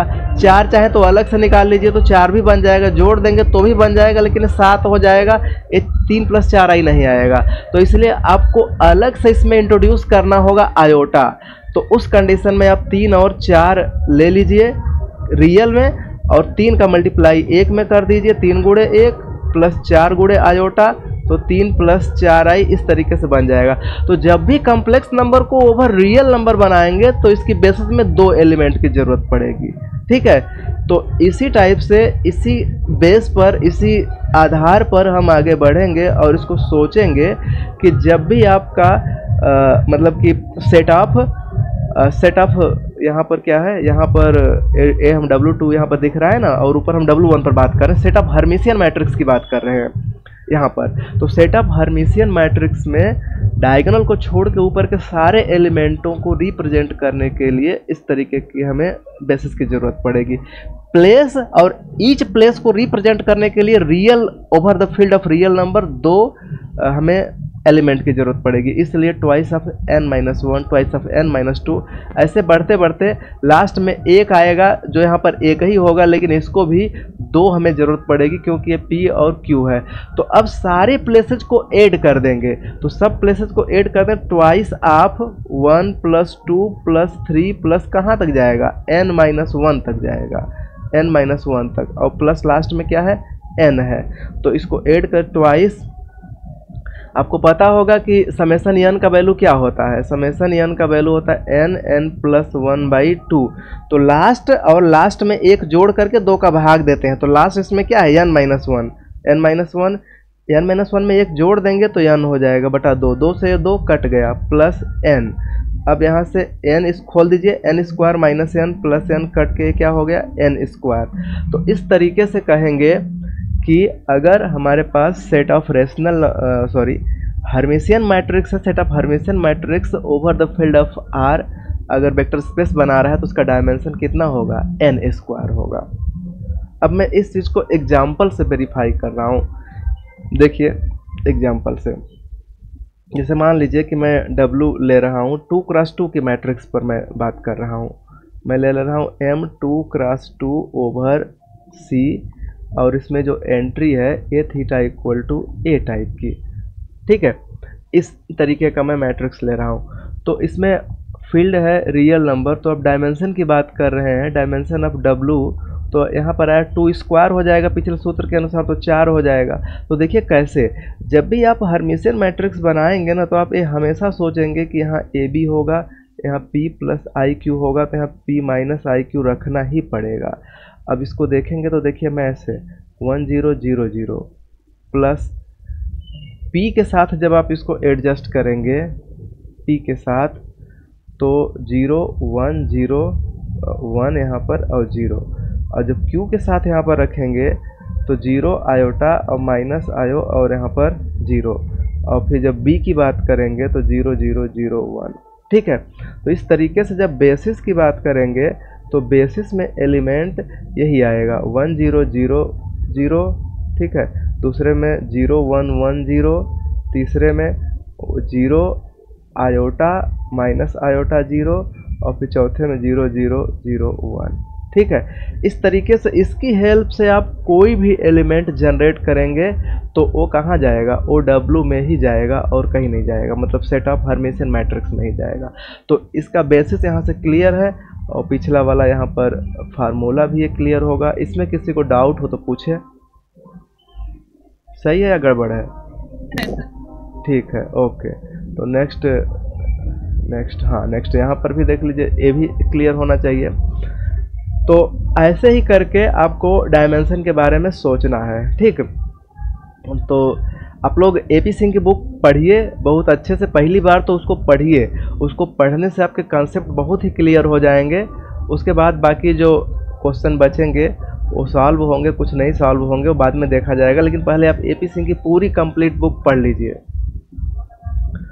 तो यहाँ तक चीज़ें क्लियर हो गया। इसी टाइप से अगर आप, ये मैंने हर्मिशियन का निकाला, अभी आप स्क्यू हर्मिशियन का अगर काउंट करेंगे तो भी इसी तरीके से आएगा, क्योंकि जो सेट ऑफ W2 में लिखा था कि इसमें ऐसे मैट्रिक्स ले लीजिए जैसे कि मान लीजिए M(n×n) ओवर C अगर आप काउंट करते हैं कि A थीटा का नेगेटिव इक्वल टू A, ठीक है, और फील्ड हम ले लेते हैं R। तो यहाँ पर जो W इसमें जो मैट्रिक्स था, मैट्रिक्स का जो फॉर्मेशन है कंडीशन के हिसाब से अगर सोचेंगे तो मान लीजिए IA है, यहाँ पर IB है, ऐसे करके मान लीजिए एक काम करते हैं, इसको थोड़ा सही तरीके से लिखते हैं। अगर ये n×n की मैट्रिक्स है तो IA11, IA22 and so on IANN। लेकिन यहाँ पर क्या था कि यहाँ जब मैं P प्लस आई क्यू लिख रहा था तो यहाँ मुझे लिखना था -P प्लस आई क्यू, यहाँ -P प्लस आई क्यू, ठीक है। तो इस तरीके से जब आप यहाँ पर लिखेंगे m प्लस आई एन तो यहाँ पर लिखना होगा -m प्लस आई एन। यहाँ पर लिखेंगे r प्लस आई एस तो यहाँ पर लिखना होगा r प्लस आई एस। तो इस तरीके से देखेंगे ना तो ये आपस में कनेक्टेड है कि अगर यहाँ P प्लस आई क्यू लिख दिए तो यहाँ पर वही आएगा, यहाँ पर आप बदल नहीं सकते, तो इस पर ये डिपेंडेंट हो गया, ठीक है। तो जो प्लस डिपेंडेंट है उसको छोड़ देंगे तो ऊपर वाला अगर आप पुट कर रहे हैं तो नीचे वाला स्वतः आ जाएगा, क्योंकि इसे अपना मेंटेन करना है, आप दूसरा कुछ नहीं भर सकते, ठीक है। तो इस तरीके से ऊपर के सारे प्लेस और डायगोनल यही सब इंडिपेंडेंट होंगे, बाकी सब तो डिपेंडेंट है नीचे वाले। या तो नीचे वाले को ही चूज कर लीजिए तो ऊपर वाले डिपेंडेंट हो जाएंगे। तो इसमें कुल प्लेस की अगर हमें नंबरिंग करनी हो गई तो डायगोनल पे कुल कितने नंबर है, n नंबर है, और ए प्योरली इमेजिनरी है तो ए एक ही टाइप के हैं, इसमें रियल पार्ट नहीं है, तो इसकी संख्या n ही होगी। और इसके ऊपर n-1 प्लेसेज हैं, लेकिन सब पर ट्वाइस एंट्री है, मतलब ट्वाइस चॉइसेज हैं, 2 चॉइसेज हैं। उसके ऊपर n-2 लेकिन वहाँ भी 2 चॉइसेज होंगे, ऐसे जा करके लास्ट में 1 और यहाँ पर भी 2 चॉइसेज। तो सबका अगर हम यहाँ काउंट कर दें डायमेंशन ऑफ W2 तो इसमें जो बनेगा ट्वाइस ऑफ 1 प्लस 2 से लेके n-1 तक और प्लस n, इसका भी सम करेंगे तो n स्क्वायर ही आएगा, ठीक है। अगर आप इसे एग्जाम्पल के तौर पर देखना चाहते हैं तो जैसे मान लीजिए कि मैं यहाँ लिख रहा हूँ 3i प्लस 4, यहाँ पर 4i, यहाँ पर मैं लिख दूँ 2 प्लस 3i, तो यहाँ पर मुझे लिखना पड़ेगा -2 प्लस 3i। तो इसको जब मुझे ओपन करना होगा तो मैं इसे ऐसे लिख सकता हूँ कि 3 लिख दिया, अब यहाँ पर i और यहाँ 0, यहाँ पर 0, यहाँ पर 0, ठीक है। अब +2 लिख दिया तो यहाँ पर 0, यहाँ पर 1 और यहाँ -1, इस तरीके से। अब मैं 3 लिखा तो यहाँ पर 0i और यहाँ पर i, यहाँ पर 0, और फिर 4 के साथ यहाँ पर 0 0 0 i, इस तरीके से। तो यही 4 एलिमेंट हैं, ठीक, यही 4 एलिमेंट हैं, i के साथ 0 0 0, ठीक, 0 1 -1 0 और फिर 0 i i 0 और फिर यहाँ पर 0 0 0 i, ठीक है। ये 4 एलिमेंट हैं, यही इसके बेसिस होंगे। तो उम्मीद है कि आपको समझ में आया होगा और कंसेप्ट भी क्लियर हुआ होगा। इसी के बेस पर आपको आगे सोचना है, समझना है, ठीक है। ओके, किसी को प्रॉब्लम है? एक आध लोग रिस्पॉन्स कर रहे हैं, आगे बढ़ते हैं फिर। चलिए ठीक है, ठीक है, ओके। तो नेक्स्ट टॉपिक हम आगे चलते हैं और आप लोगों को एक्सप्लेन करते हैं लीनियर अलजेब्रा का, क्योंकि इसमें अब आप जो भी पढ़ेंगे तो आपको डाउट होगा तो उसे पूछिएगा, उसे हम एक्सप्लेन करेंगे। बाकी आगे की चीज़ों को एक्सप्लेन करने के लिए जब आप पूछेंगे तभी बता पाएंगे, क्योंकि ऐसे बहुत सारे क्वेश्चन हैं, कितने हम बताएंगे। आप पूछेंगे, जो पूछेंगे वो हम बताएंगे, और वो आसान भी हैं, आप पढ़ेंगे तो आएगा। तो आगे चलते हैं और मैं आपको ले आता हूँ लीनियर ट्रांसफॉर्मेशन में। नेक्स्ट चैप्टर है लीनियर ट्रांसफॉर्मेशन, ठीक है, लीनियर ट्रांसफॉर्मेशन। तो देखिए लीनियर ट्रांसफॉर्मेशन में आपको करना क्या है कि देखिए, जैसे लीनियर ट्रांसफॉर्मेशन जैसा कि नेम है, नेम से पता चल रहा है कि ट्रांसफॉर्म हो रहा है, तो एक स्पेस से दूसरे स्पेस में जाता है तो ट्रांसफॉर्मेशन हो जाता है, ठीक। तो कोई भी चीज़ जाएगा एक से दूसरे में तो प्रॉपर रूल के हिसाब से जाएगा, ठीक। तो वही रूल आपको पता करना है, और वही रूल एज ए फंक्शन होता है, एज ए मैपिंग होता है, उसी को एज ए ट्रांसफॉर्मेशन भी कहते हैं। तो मान लीजिए कोई वेक्टर स्पेस मैं ले रहा हूँ, सपोज कीजिए U over F same field है, और V ओवर F दोनों, एक U वेक्टर स्पेस है, V भी वेक्टर स्पेस, लेकिन दोनों का जो फील्ड है वो सेम होना चाहिए। सेम फील्ड नहीं होगा तो बहुत बड़ी प्रॉब्लम क्रिएट होगी, ये प्रैक्टिकली ट्रू नहीं है, ठीक है। कि फील्ड डिफरेंट हो जाए, डिफरेंट हो जाएगा तो फिर ट्रांसफॉर्मेशन में प्रॉब्लम होगी। आप इसे ऑब्जर्व कर सकते हैं अपने से। तो कोई ट्रांसफॉर्मेशन हो, मतलब मैपिंग हो, कि इसमें अगर कोई एलिमेंट U हो तो उस पर T लगा करके TU बना दे, और वो कहाँ चला जाए, V में चला जाए। तो पहले तो आपको लीनियर ट्रांसफॉर्मेशन होने के लिए पहले चीज़ तो ज़रूरी है कि कोई एक मैपिंग हो जो U से V में जा रही हो। अब U से V में जाने वाली मैपिंगों की संख्या बहुत ज़्यादा होगी, लेकिन अगर मैं रेस्ट्रिक्ट कर दूं, कुछ कंडीशन लगा दूं कि ऐसी मैपिंग जो इस बात का ख्याल रखे कि A अल्फ़ा या AU, ठीक है, B भी, अगर इसके अंदर देखिए, ऐसे ऐसे समझिए, ठीक है। किसी को कुछ पूछना हो तो पूछ सकता है, ओके, ठीक है। देखिए यहाँ पर जैसे कि मान लीजिए कि यहाँ पर U है और यहाँ पर हम कोई V ले लेते हैं, तो V जब जाएगा तो इसमें T भी हो जाएगा, इस तरीके से।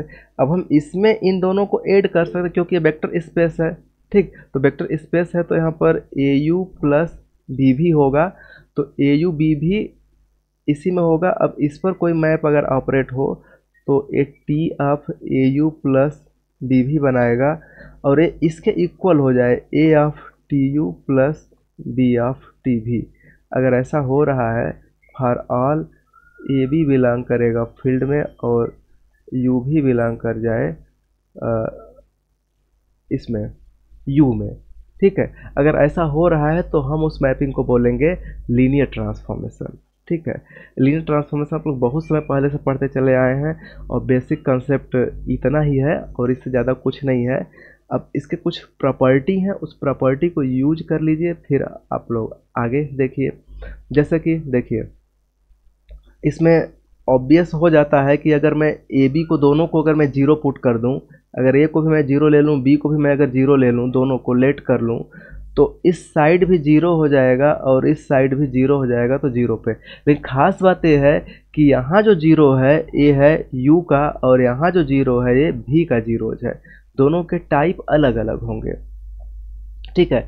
हो सकता है कि अगर मैं कोई ट्रांसफॉर्मेशन दे रहा हूँ R2 से R3 पर, अगर मैं दे रहा हूँ तो इसका जीरोज 2 आर्डर में होगा, 2 टपल में होगा, इसका जीरोज 3 टपल में होगा। तो इस टाइप के कम से कम ये जो डिफरेंस दिख रहा है आपको समझ में आ रहा होगा कि दोनों के जीरोज अलग अलग होंगे, ठीक है। तो कुछ प्रॉपर्टीज हैं जो बहुत ही बेसिक हैं, उनका यूज हम कर सकते हैं। तो देखिए, इसी प्रॉपर्टी को दो तरीके से अलग, हाँ, यहाँ पर कि a T of u plus b T of भी, for all a b belong to field और यू भी बिलोंग टू यू।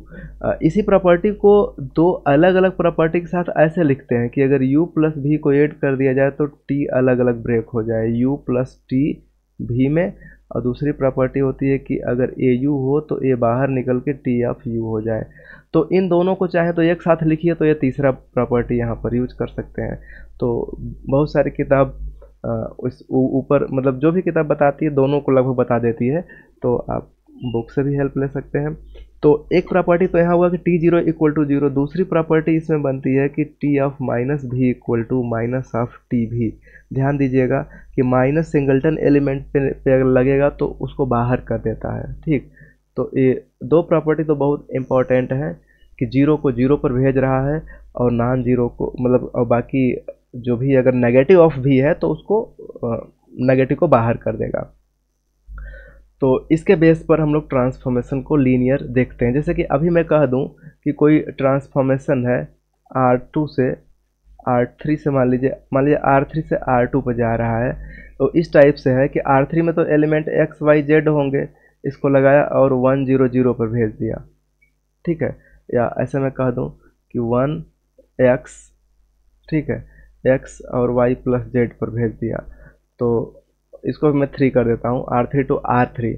तो बताइए कि ये लीनियर है कि नहीं है।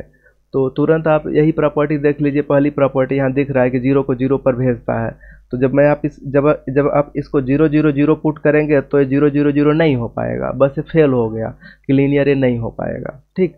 तो अगर कहीं पर कांस्टेंट दिख रहा है या कुछ गड़बड़ दिख रहा है, मतलब कांस्टेंट के अतिरिक्त कुछ ऐसा दिख रहा है जिससे कि आप कंफर्म कर सकें कि 0 0 पे नहीं जा रहा है, तो फिर वहाँ पर वो वेक्टर स्पेस तो कंफर्म है कि लीनियर ट्रांसफॉर्मेशन नहीं हो पाएगा।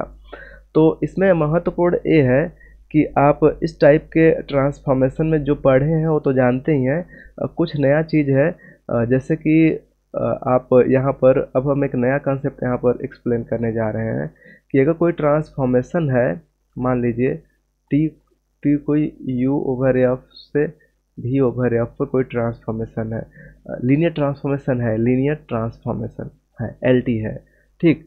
तब ए ध्यान दीजिए कि ये 1 1 कब होगा, ठीक, दूसरा R2 कब होगा, और तीसरा तो होमोमॉर्फिज्म है ही, ठीक है। तो पहला यहाँ पर मैं पहले प्लेस पर रख देता हूँ होमोमॉर्फिज्म। पहले आपको होमोमॉर्फिज्म, अच्छा इसमें होमोमॉर्फिज्म का मैं जिक्र नहीं किया ना।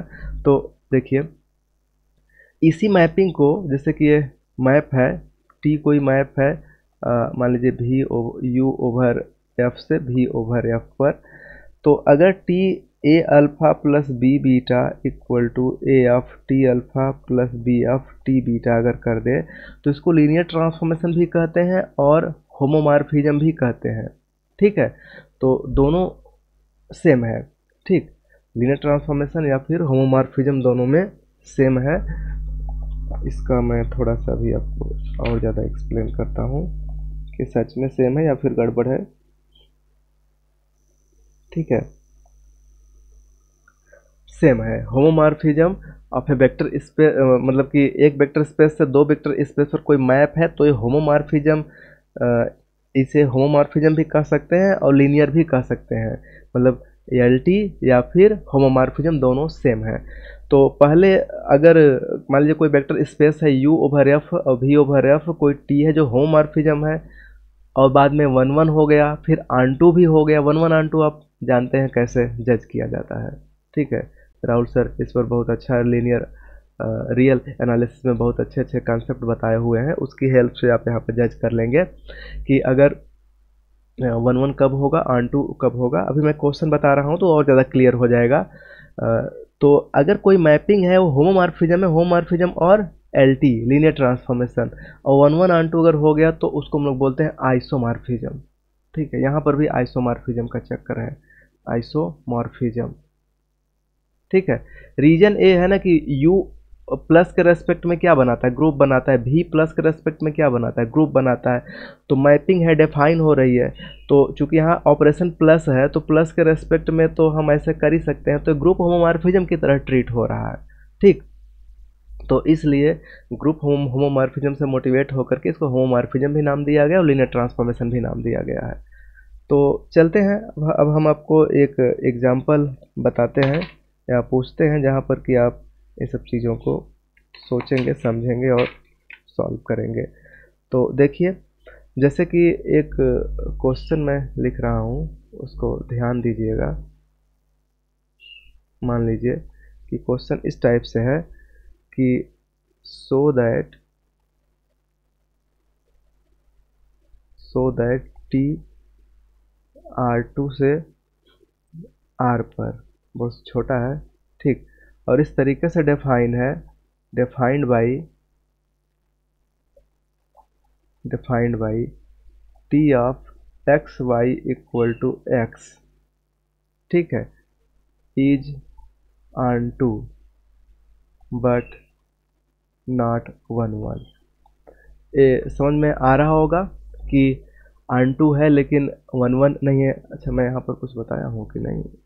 1 1 तो बताया हूँ लेकिन ऑन टू, हाँ ठीक है, 1 1 के साथ ऑन टू। तो यहाँ पर देखिए कि ए मैपिंग 1 1, देखिए पहले ऐसे देखिए 1 1 में क्या होगा। 1 1 में ऐसे होता है, रिस्क कहाँ है? जब दो एलिमेंट सेम पे जाएं तो रिस्क है, ठीक है। तो अगर मैं ऐसा मान के चलूँ, मान लीजिए कि यहाँ x रहा होगा, यहाँ y रहा होगा, और यहाँ पर t के थ्रू जब जा रहा है तो यहाँ पर हो गया tx, और यहाँ पर भी हो, यहाँ पर जब गया तो ये हो गया ty हो गया। ये दोनों इक्वल हैं, तो ये दोनों अलग अलग भी हो सकते हैं, अलग अलग हो भी सकते हैं, नहीं भी हो सकते हैं, ठीक है। अगर ये दोनों इक्वल है और यहाँ पर इक्वल हो जाए, ये भी इक्वल हो जाए, तो एक हो जाएंगे, और ये तो एक है ही, तो इसलिए यहाँ पर 1 1 हो जाएगा। तो 1 1 को चेक करने के लिए आपको करना क्या होगा? लेट करना होगा टेस्ट 1 1, टेस्ट 1 1। 1 1 को चेक करने का सिंपल तरीका है कि आप कर लीजिए T X equal to T Y, let करके चलिए और इम्प्लाई करा दीजिए x इक्वल टू वाई, तो तुरंत क्या हो जाता है? 1 1 हो जाता है। इसी को जब वेल डिफाइन के सेंस में देखते हैं तो इसी का उल्टा हो जाता है कि x इक्वल टू वाई जब रहेगा, लेट करके चलिए और इम्प्लाई करा दीजिए कि T X equal to T Y, तो इसको बोलते हैं वेल डिफाइन, ठीक है।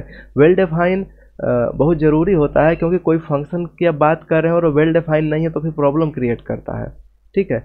तो स्वाभाविक सेंस में देखेंगे तो आपको पता ही नहीं चलेगा कि वेल डिफाइन का भी कुछ मीनिंग होता है, लेकिन जब आप इसको बहुत गहराई में पढ़ेंगे तब पता चलेगा कि वेल डिफाइन बहुत इंटरेस्टिंग चीज़ होता है, ठीक है, मैथमेटिक्स के सेंस में या मैथमेटिक्स में।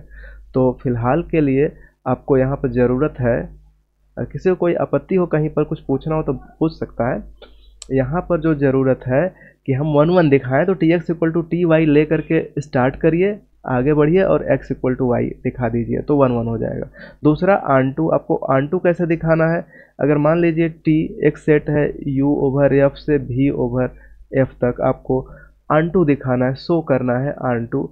तो आप ऐसा करिए ना कि इसके किसी भी, ऐसा दिखा दीजिए कि इसका कोई एलिमेंट खाली ना हो, इसका कोई एलिमेंट फ्री ना हो, या मैथमेटिक्स के शब्दों में कहते हैं कि इसके किसी भी y के लिए इसमें एक x एग्जिस्ट करना चाहिए कि t ऑफ x करने पर y दे दे, ठीक है। मतलब कि इसमें का कोई एलिमेंट फ्री ना हो तो हम उसको बोलेंगे ऑन टू, ठीक। तो इन्हीं दो चीज़ों का यूज करके आपको 1 1 और ऑन टू दिखाना है और सोचना है। तो देखिए ऑन टू दिखाना यहाँ पर काफ़ी आसान है, हालांकि आसान क्वेश्चन ही है।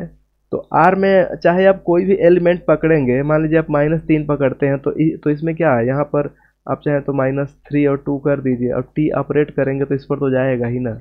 तो इस तरीके से इसके अंदर कोई भी रियल एलिमेंट पकड़ लीजिए, वो ऑन टू हो ही जाएगा। अच्छा, 1 1 क्यों नहीं होगा बट नॉट 1 1?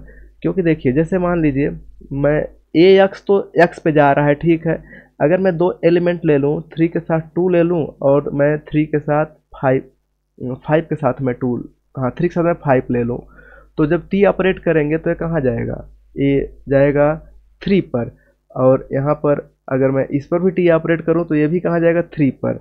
तो ये दोनों सेम है, ठीक है, लेकिन ये दोनों क्या सेम है? मतलब यहाँ पर आप देखेंगे कि T of X equal to T of Y है। अगर मैं इसको, इस ऊपर वाले को x कह दूँ, नीचे वाले को y कह दूँ, तो ये दोनों तो इक्वल हैं, but x not equal to Y. Y क्योंकि x का वैल्यू 3, 2 है और जो y का वैल्यू है O3, 5 है, तो ये दोनों इक्वल नहीं है, तो इसकी वजह से ये 1 1 नहीं है। कुछ समझ में आ रहा है या फिर गड़बड़ है? ठीक है सर। ठीक है, तो इस तरीके का और भी बहुत सारे क्वेश्चन हैं जहाँ से कि आप इन सब चीज़ों को जज कर सकते हैं। मैं आपको स्ट्रांगली जो है रिफ़र कर रहा हूँ कि आप ABC को फॉलो करिए, ज़रूर से ज़रूर पढ़ें। अब देखिए, इसी में जैसे कि एक और दिया हुआ है क्वेश्चन जिसमें कहा जा रहा है कि टी ऑफ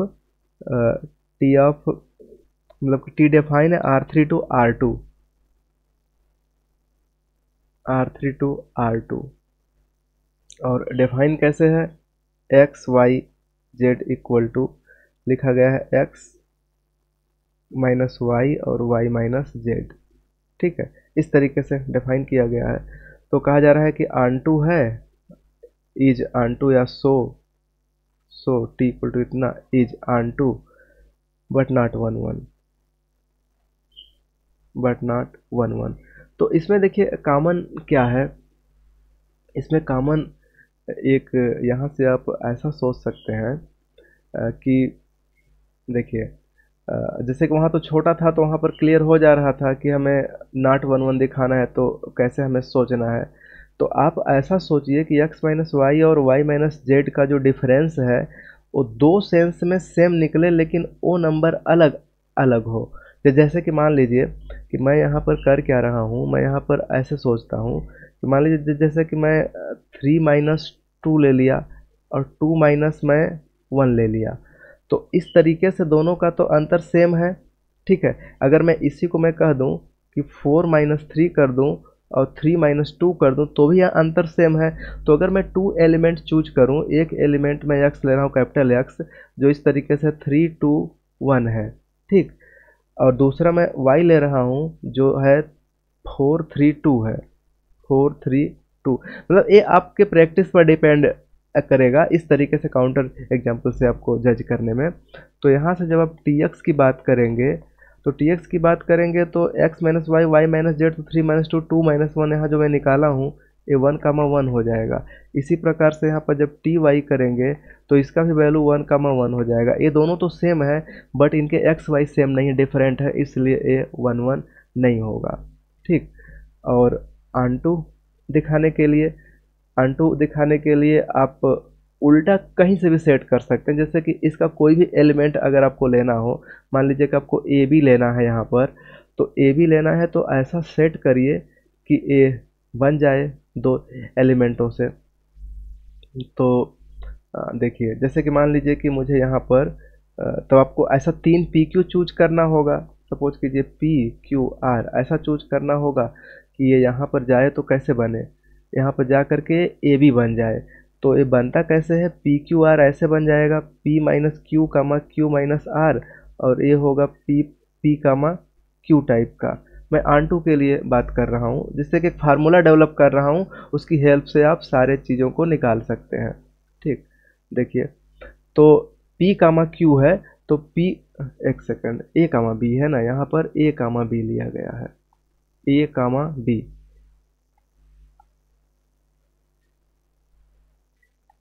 तो यहाँ से अगर हम इन चीज़ों को जज करें तो मुझे यहाँ से मिलेगा इस तरीके से कि P - Q equal to A हो जाएगा और Q - R equal to B हो जाएगा। अब इन दोनों की हेल्प से हमें ए बी को निकालना है। ठीक है, तो इसको प्रूफ करने के लिए हम ए बी को किस फॉर्म में, ए बी को आंटू दिखाने के लिए, एक सेकेंड,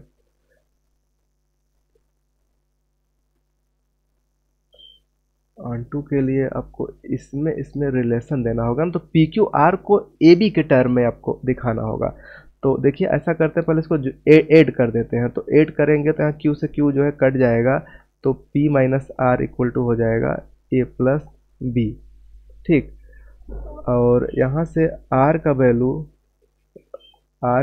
यहाँ पर B है, तो यहाँ से अगर मैं Q माइनस करता हूँ या फिर यहाँ से P का वैल्यू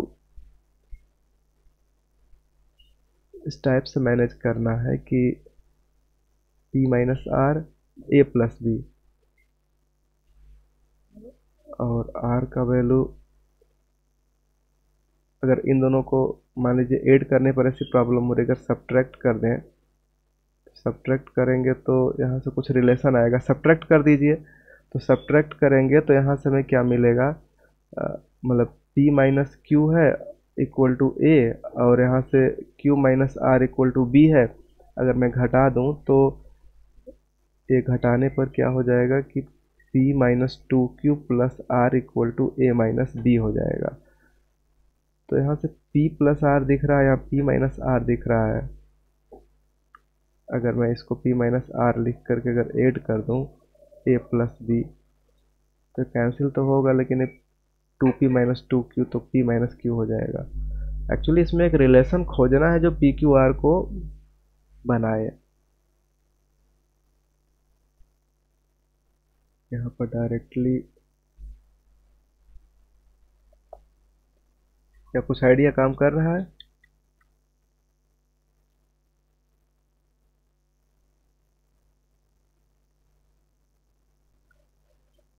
तो दिखाने के लिए हमें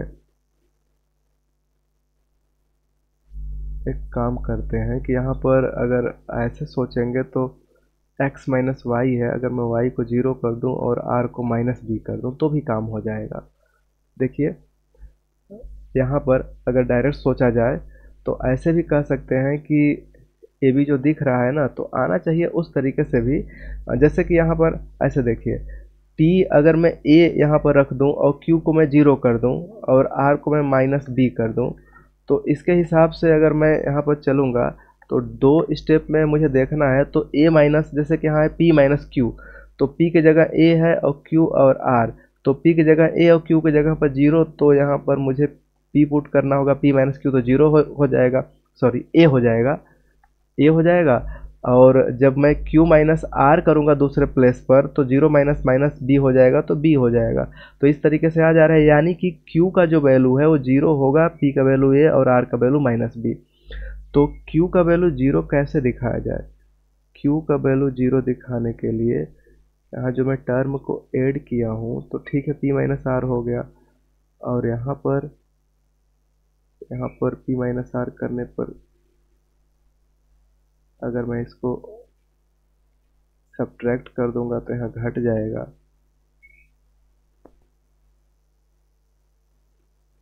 सब्ट्रैक्ट ही करते हैं तो माइनस पी और प्लस यहाँ पर, और यहाँ पर माइनस, और यहाँ पर माइनस, तो यहाँ माइनस बी हो जाएगा। तो इसके हिसाब से अगर मैं देखूंगा तो यहाँ पी से पी कट गया, r r r to r, तो यहाँ पर minus two q minus two r equal to minus two ए हो जाएगा। तो ऐसे कट के हो जाएगा, ये क्यू प्लस आर का वैल्यू हो जाएगा ए हो जाएगा। तो यहाँ पी माइनस आर का वैल्यू ए प्लस बी और क्यू प्लस आर का वैल्यू ए हो गया। अब दूसरा आइडिया कहाँ से यूज किया जाए? दूसरा आइडिया क्यू माइनस आर का वैल्यू बी है। हाँ, क्यू माइनस आर का वैल्यू बी है, क्यू माइनस आर का वैल्यू बी है। अगर दोनों को जोड़ दिया जाए तो क्यू का वैल्यू क्या हो जाएगा?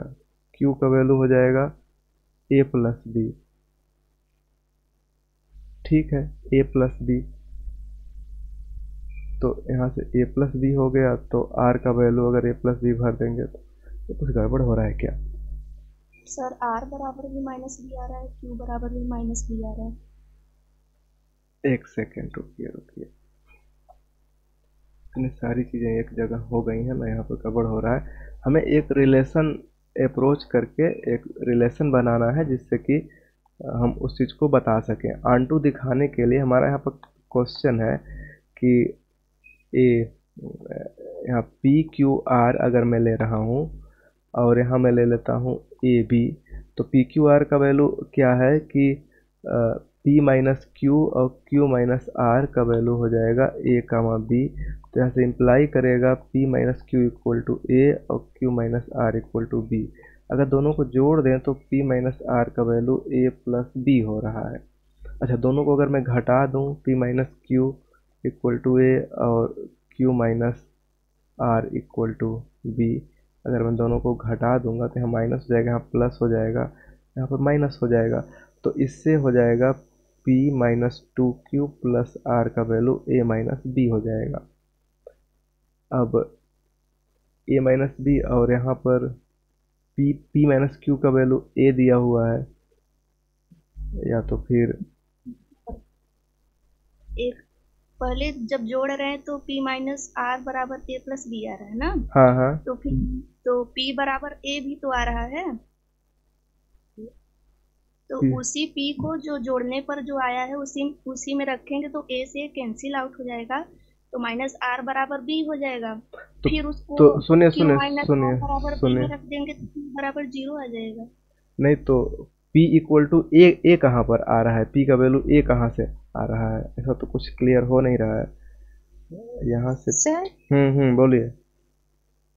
यहाँ जो मतलब हमें R3 में एग्जिस्ट कराना है ऐसे नंबर कि p माइनस क्यू और q माइनस आर हो।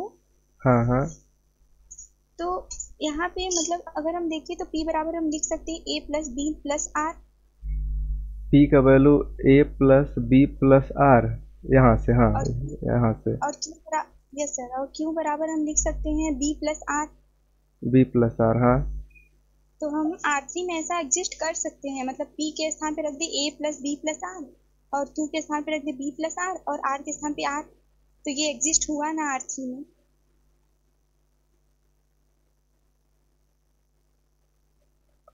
हाँ, ऐसा कर तो सकते हैं, ठीक है। इस तरीके से कर सकते हैं, लेकिन ऐसा मैं सोच रहा था कि कुछ ऐसा रिलेशन बन जाए कि यहाँ पर ऐसा पुट करें, क्योंकि देखिए ए बी हमें चाहिए तो ए बी से इंडिपेंडेंटली रिलेट हो जाए। जैसे कि मैं अभी आपको एक काउंटर बताया ना कि अगर मैं यहाँ पर ए रख दूँ और 0 रख दूँ और माइनस बी रख दूँ, तो इस तरीके से जब यहाँ पर करेंगे, जैसे कि कर रहे हैं p minus Q Q minus R, तो a माइनस 0 पर a हो गया और b माइनस 0 कर दिए तो b के जगह पे मतलब q की जगह q माइनस आर करने पर 0 माइनस माइनस करेंगे तो b हो जाएगा। तो इस तरीके से बन जा रहा है। तो a b अगर आप दे रहे हैं तो इसके सेंस में मतलब इस तरीके से अगर आ जाए तो ज़्यादा बेहतर होगा। आखिर दिखाने के लिए तो चूँकि r का तो इसमें यूज हो नहीं रहा है, तो r को हम एज ए कांस्टेंट ट्रीट कर सकते हैं, ठीक है। तो यहाँ से ऐसा दिखा भी सकते हैं, जैसा कि आपने अभी जस्ट बताया कि p माइनस क्यू का वैल्यू a है, तो यहाँ से कर दीजिए p का वैल्यू a प्लस, लेकिन इसमें q भी है ना। अच्छा एक सेकेंड, यहाँ से इस वाले से कि p का वैल्यू क्या हो जाएगा, a plus B plus R हो जाएगा, ठीक है। और यहाँ से जो q दिख रहा है, q का वैल्यू है b प्लस आर और r का वैल्यू r।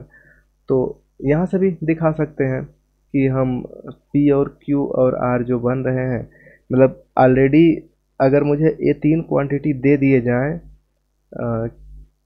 देखिए है क्या कि ये थोड़ा सा उल्टा लग रहा है, लेकिन एग्जिस्टेंस सोचा जा सकता है, इसलिए कि आपको ए बी चाहिए तो पहले करिए क्या, जैसे कि आपको ए बी चाहिए तो पहले आप ज़्यादा मत सोचिए, इन 3 टपल्स में आप पहले आर को फिट कर दीजिए। आर चाहे कुछ भी रहेगा, मान लीजिए मैंने 5 भर दिया।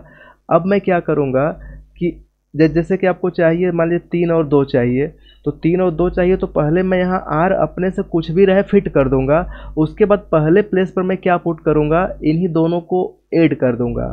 तो ये दोनों 3 2 हैं तो यहाँ मैं 5 लिख दिया और प्लस आर, तो आर भी 5 है तो प्लस 5 मिलके इस तरीके से बन गया। और जो बीच वाला प्लेस है वो b प्लस आर है, तो b का वैल्यू यहाँ पर 2 है तो 2 प्लस आर, आर का वैल्यू मैंने यहाँ पर चूज किया है 5, तो 2 प्लस 5 इस तरीके से 7 हो जाएगा। तो 10 7 और 5। अब इसको जब मैं ट्रांसफॉर्म करूँगा p माइनस क्यू और q माइनस आर से, तो 10 में से 7 घटा 3 और 7 में से 5 घटा 2, इस तरीके से बन जाएगा। तो कहने का सेंस ये है कि अगर आप ये शो करना चाहते हैं यहाँ पर, इसको और भी तरीके से देखना होगा। एक्चुअली ये 2 इक्वेशन है, 2 अननोन है, आसानी से पता लग जाएंगे, कोई प्रॉब्लम नहीं होगा। लेकिन देखिए अभी, लेकिन इसमें प्रॉब्लम है ना, इसमें 3 अननोन हो जा रहे हैं, तो एलआई सोल्यूशन के कंसेप्ट यहाँ पर डेवलप हो जाएंगे। देखिए जैसे कि यहाँ से जो मैं जिक्र कर रहा हूँ इस तरीके से। ये तो मैं समझाया हूँ तो समझ में आ ही गया होगा।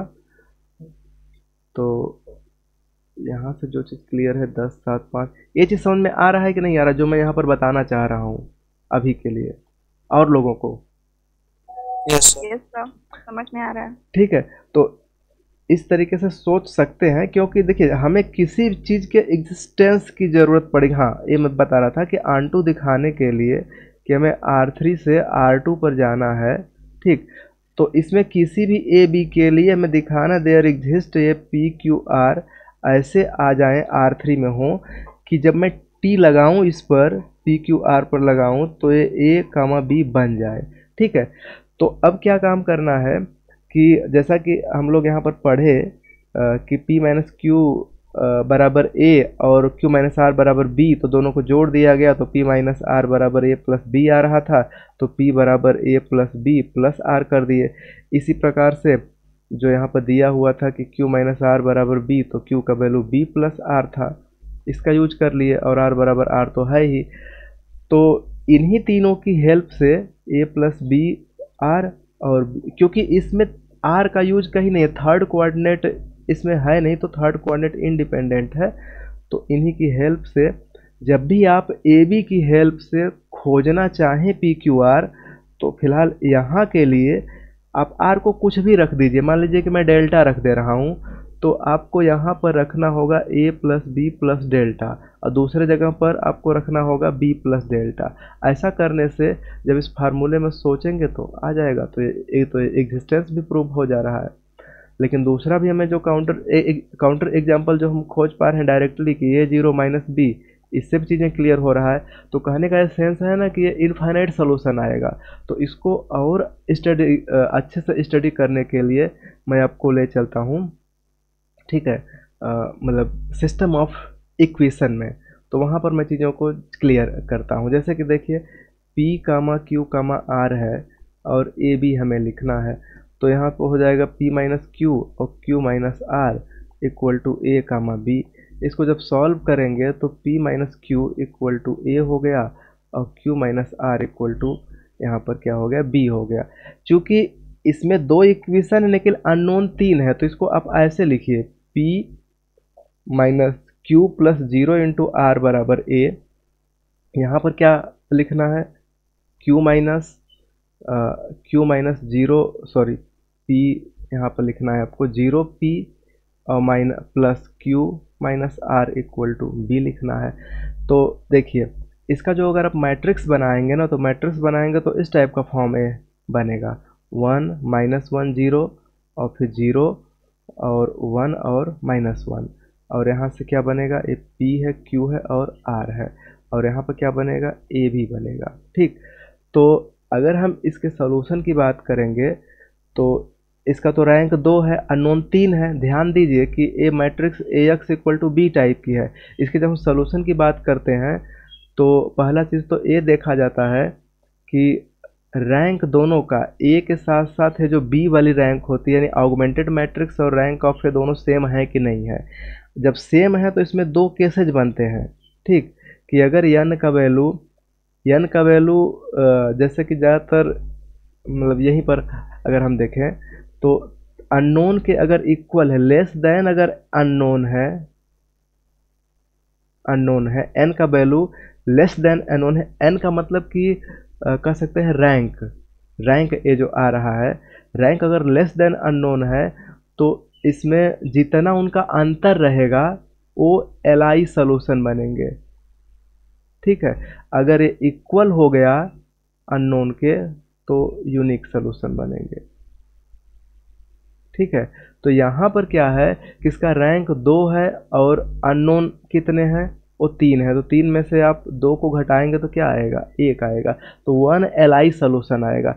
तो 1 एलआई सॉल्यूशन में आप इसमें से किसी को जैसे कि हम किसी को यहाँ पर 0 मान लेंगे, या 0 नहीं के मान लेंगे। तो इस पूरे इक्वेशन को सॉल्व करने के लिए आपको किसी न किसी एक को के मानना ही पड़ेगा, बिना के माने सॉल्यूशन निकलेगा नहीं, ठीक है। तो मैं लेट कर लेता हूँ लेट कर लेता हूँ कि के का आर का वैल्यू मैं के ले लेता हूँ। तो जब आर का वैल्यू के ले लूँगा तो यहाँ से देखिए हमारा समीकरण क्या बनेगा, पी माइनस क्यू बराबर ए और फिर क्यू माइनस के बराबर बी। तो इम्प्लाई करेगा कि क्यू का वैल्यू हो जाएगा बी प्लस के, और यहाँ से पी माइनस क्यू है, अगर मैं दोनों को ऐड कर दूं तो दोनों को ऐड करने से p माइनस के का वैल्यू a प्लस बी होगा, और यहाँ से होगा p का value a plus B plus K. ठीक है, तो इतना तक पहुँचने के बाद अब हम यहाँ से सोच सकते हैं कि देखिए p भी क्लियर हो गया, q भी क्लियर हो गया, और r का वैल्यू k है। तो जो p q r जो लिखा जाएगा वो इस फॉर्म में लिखा जाएगा, p का वैल्यू है a प्लस बी प्लस के, ए बी प्लस के और एक के है। तो इसको एक सिंपल फॉर्म में लिखना है। क्या हुआ, कोई कुछ कहना चाह रहा है, कोई कुछ कमेंट करना चाह रहा है? ओके, तो यहाँ से देखिए a को कॉमन ले लेंगे तो 1 0 0 प्लस b को कॉमन ले लेंगे तो 1 1 0 और फिर k को कॉमन ले लेंगे तो 1 1 1। इस टाइप का कॉन्सेप्ट बनेगा। ठीक है, तो यहाँ से क्या हुआ कि अब अगर आप यहाँ से सोचेंगे तो k पर डिपेंड करेगा। तो k का वैल्यू, अब मैं मान लीजिए कि मैं और भी बड़े सोल्यूशन की बात कर रहा हूँ, तो k का वैल्यू अगर मैं पुट कर दूँ, सपोज करिए k का वैल्यू अगर मैं 0 पुट कर दूँ, अगर k का वैल्यू मैं 0 पुट करूँगा तो p का वैल्यू क्या आएगा, a प्लस बी और q का वैल्यू b, और फिर जो r का वैल्यू है वो 0 हो जाएगा। तो इसके आधार पर जो मेरा पी क्यू आर बनेगा वो क्या बनेगा, वो बन जाएगा a plus B comma B और 0। तो जब मैं इस पर t लगाऊंगा पी क्यू आर पर, ठीक, और t यहाँ पर अप्लाई करूंगा a plus B B comma 0, तो सूत्र के हिसाब से पहले इन दोनों का अंतर फिर इन दोनों का अंतर। तो इसमें से b को घटाएंगे तो a आ जाएगा, b में से 0 को घटाएंगे तो b आ जाएगा। तो एक a भी आंसर है। और k का वैल्यू अगर मान लीजिए कि मैं -1 अगर पुट कर दूं तो उसके भी आधार पर और चीज़ों को मैनेज कर सकते हैं। अच्छा, k का वैल्यू मान लीजिए कि k का वैल्यू 1 अगर मैं -b रख दूं, तब ध्यान दीजिएगा, जब k का वैल्यू मैं -b रख दूंगा तो उस कंडीशन में देखिए पी क्यू आर क्या बनेगा। तो उस कंडीशन में p का वैल्यू हो जाएगा, देखिए k का वैल्यू मैं -b रख रहा हूँ तो p का वैल्यू a हो जाएगा और q का वैल्यू 0 हो जाएगा, और k का वैल्यू -b है तो r का वैल्यू -b हो जाएगा। तो ऐसे जो टर्म बनेगा, अब पी क्यू आर मुझे यहाँ पर भरना है, तो मैं टी ऑफ पी के जगह पर, मतलब ये मैं आपको समीकरण हल करना बता दिया कि यहाँ पर a है और 0 और -b, तो इससे सॉल्व करेंगे तो फिर से a भी आ जाएगा। इसका मतलब ये है यहाँ पर कि इसके एक सोल्यूशन नहीं आएंगे, इनफाइनेटली सोल्यूशन आएंगे। तो अगर आप इसी को दिखा दीजिए ना तो भी ऑनटूनेस, मतलब ऑनटू तो बन रहा है, वन-वननेस ख़त्म हो जा रहा है। इसलिए ख़त्म हो जा रहा है कि पर्टिकुलर ए बी के लिए varieties of P Q R आपको मिल रहे हैं जो मेनी वन को इंडिकेट कर रहे हैं, न कि वन वन को। तो वन-वननेस यहाँ ख़त्म हो जा रहा है और ऑनटूनेस बन जा रहा है। तो इसके बहुत सारे सोल्यूशन हों, के बराबर 0 के लिए, के बराबर 1 के लिए, के बराबर -b आपने रख दिया तो भी सोल्यूशन हो रहा है, के बराबर -a रख देंगे तो भी सोल्यूशन होगा। तो इस तरीके से बहुत सारे सोल्यूशन होंगे। तो यहाँ तक तो हमें लगता है कि आप लोगों को समझ में आया होगा। किसी को कोई प्रॉब्लम है? बोलिए, किसी कुछ पूछना हो तो पूछ सकता है, नहीं तो फिर आगे बढ़ते हैं या यहीं पर बंद करते हैं। ठीक है सर, हाँ बोलिए। अगर हमें शो करना वन है तो हम डायमेंशन से भी बोल सकते हैं, मतलब काउंटर एग्जांपल ना दे और डायमेंशन से बोल दे, वन नहीं है। हाँ देखिए, डायमेंशन से वन वन का न होना दिखा सकते हैं, क्योंकि डायमेंशन यहाँ पर छोटा बड़ा है ना, तो वैसे भी दिखा सकते हैं। ठीक है, डायमेंशन जहाँ जहाँ छोटा बड़ा, देखिए खासकर जब बड़ा हो छोटा होगा तो वन वन, क्योंकि देखिए वन वन के लिए जो कंसेप्ट यूज किया जाता है इस तरीके से, जैसे कि मान लीजिए कि वन वन है तो R3 to R2 जा रहा है, ठीक है, तो बड़ा डायमेंशन है। तो अगर ये R2 से R3 जा रहा है, ठीक है, तो इस कंडीशन में क्या होगा कि ये 2 होगा, इसका डायमेंशन छोटा होगा, R3 में जाके पेस्ट हो रहा है। ठीक, तो वन वन होने के चांसेज हैं। ठीक, वन वन होने के चांसेज हैं, जरूरी नहीं कि वन वन हो। जैसे कि मैं ऐसे आपको बता दूं कि टी ऑफ एक्स कमा वाई को 0 0 0 पर भेज दीजिए। अब बताइए, ठीक है, क्या ये 1 1 है? नहीं। ठीक है, डायमेंशन बड़ा है लेकिन फिर भी 1 1 नहीं है। ठीक है, डायमेंशन छोटा होगा तब तो गारंटी है कि 1 1 नहीं है, यहाँ पर गारंटी है। Yes sir. ठीक है, यहाँ पर गारंटी है कि नॉट 1 1। ठीक, नॉट 1 1। लेकिन कभी ऐसा मत सोचिएगा कि अगर छोटा से बड़ा पे जाएगा तो 1 1 हो जाएगा, क्योंकि सारे एलिमेंट को जब 0 पर भेज रहा है तो बहुत सारे एलिमेंट 0 पे जा रहे हैं, तो ये 1 1 नहीं है।